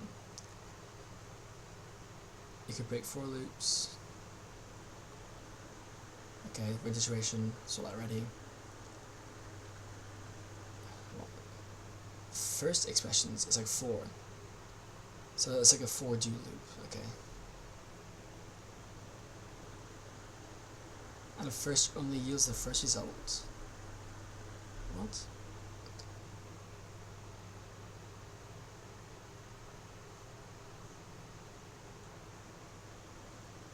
Oh no, I misread it. It's a for do loop. So it just finds the first. That's like a mildly useful thing, I guess. First.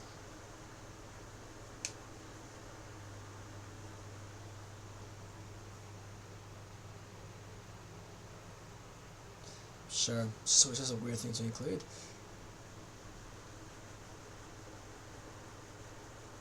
It makes you wonder like why it can't like support other useful versions of for loops. I don't know. They yield different values. Since race requires a size. Right. Okay. Return statements. Okay. They must be in tail position.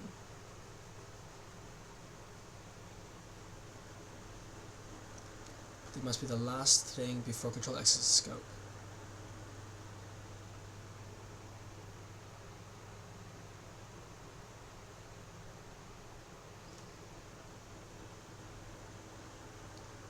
Yeah, that makes sense. And again, like, that shouldn't be an error. It should be a warning. Because if I'm debugging, maybe I want to do an early return to like ignore some code, right? Of course, I could comment it out, but let's say I do it in return because I also want to return something instead early, you know, and like without then commenting out all the code. Like, just have it be a warning. Like, that doesn't need to be an error.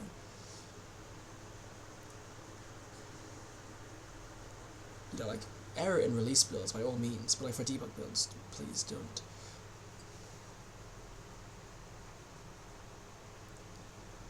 There's defer?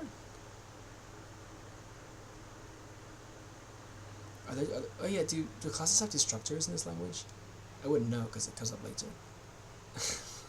Why did these come up so late, dude?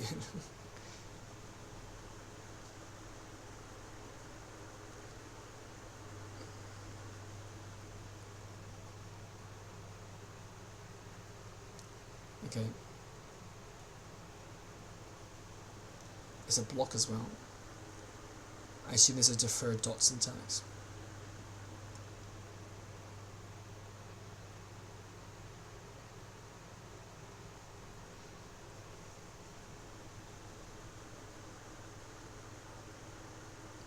Doesn't say.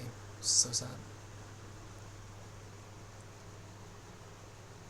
Cannot be empty, not used as an expression, cannot cross boundaries. So it's not an expression, which is kind of funky. Cannot fail, cannot suspend directly. Expressions in deferred blocks cannot fail. Surely that has consequences. For how, okay, profiling. Oops.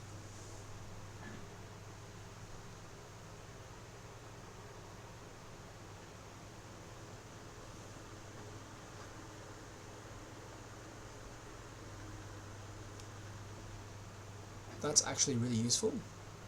A profiling built-in function that just profiles the function. Granted, that's also really easy to make yourself in a language that's first class functions. Just have it take any generic function and run it. But hey, it's a cool idea. I was thinking about having like custom block things, essentially training lambdas, right? Like training lambda syntax basically, but in like a nicer way. I don't know. Could be interesting. Failure. Okay, I'm gonna leave it there for today. Come back to this later. Yeah, so we still got failure, structures and enums, classes and interfaces, type system, access specifiers, and then finally effects, concurrency, and live variables. So I want to see that other stuff. So far though, that was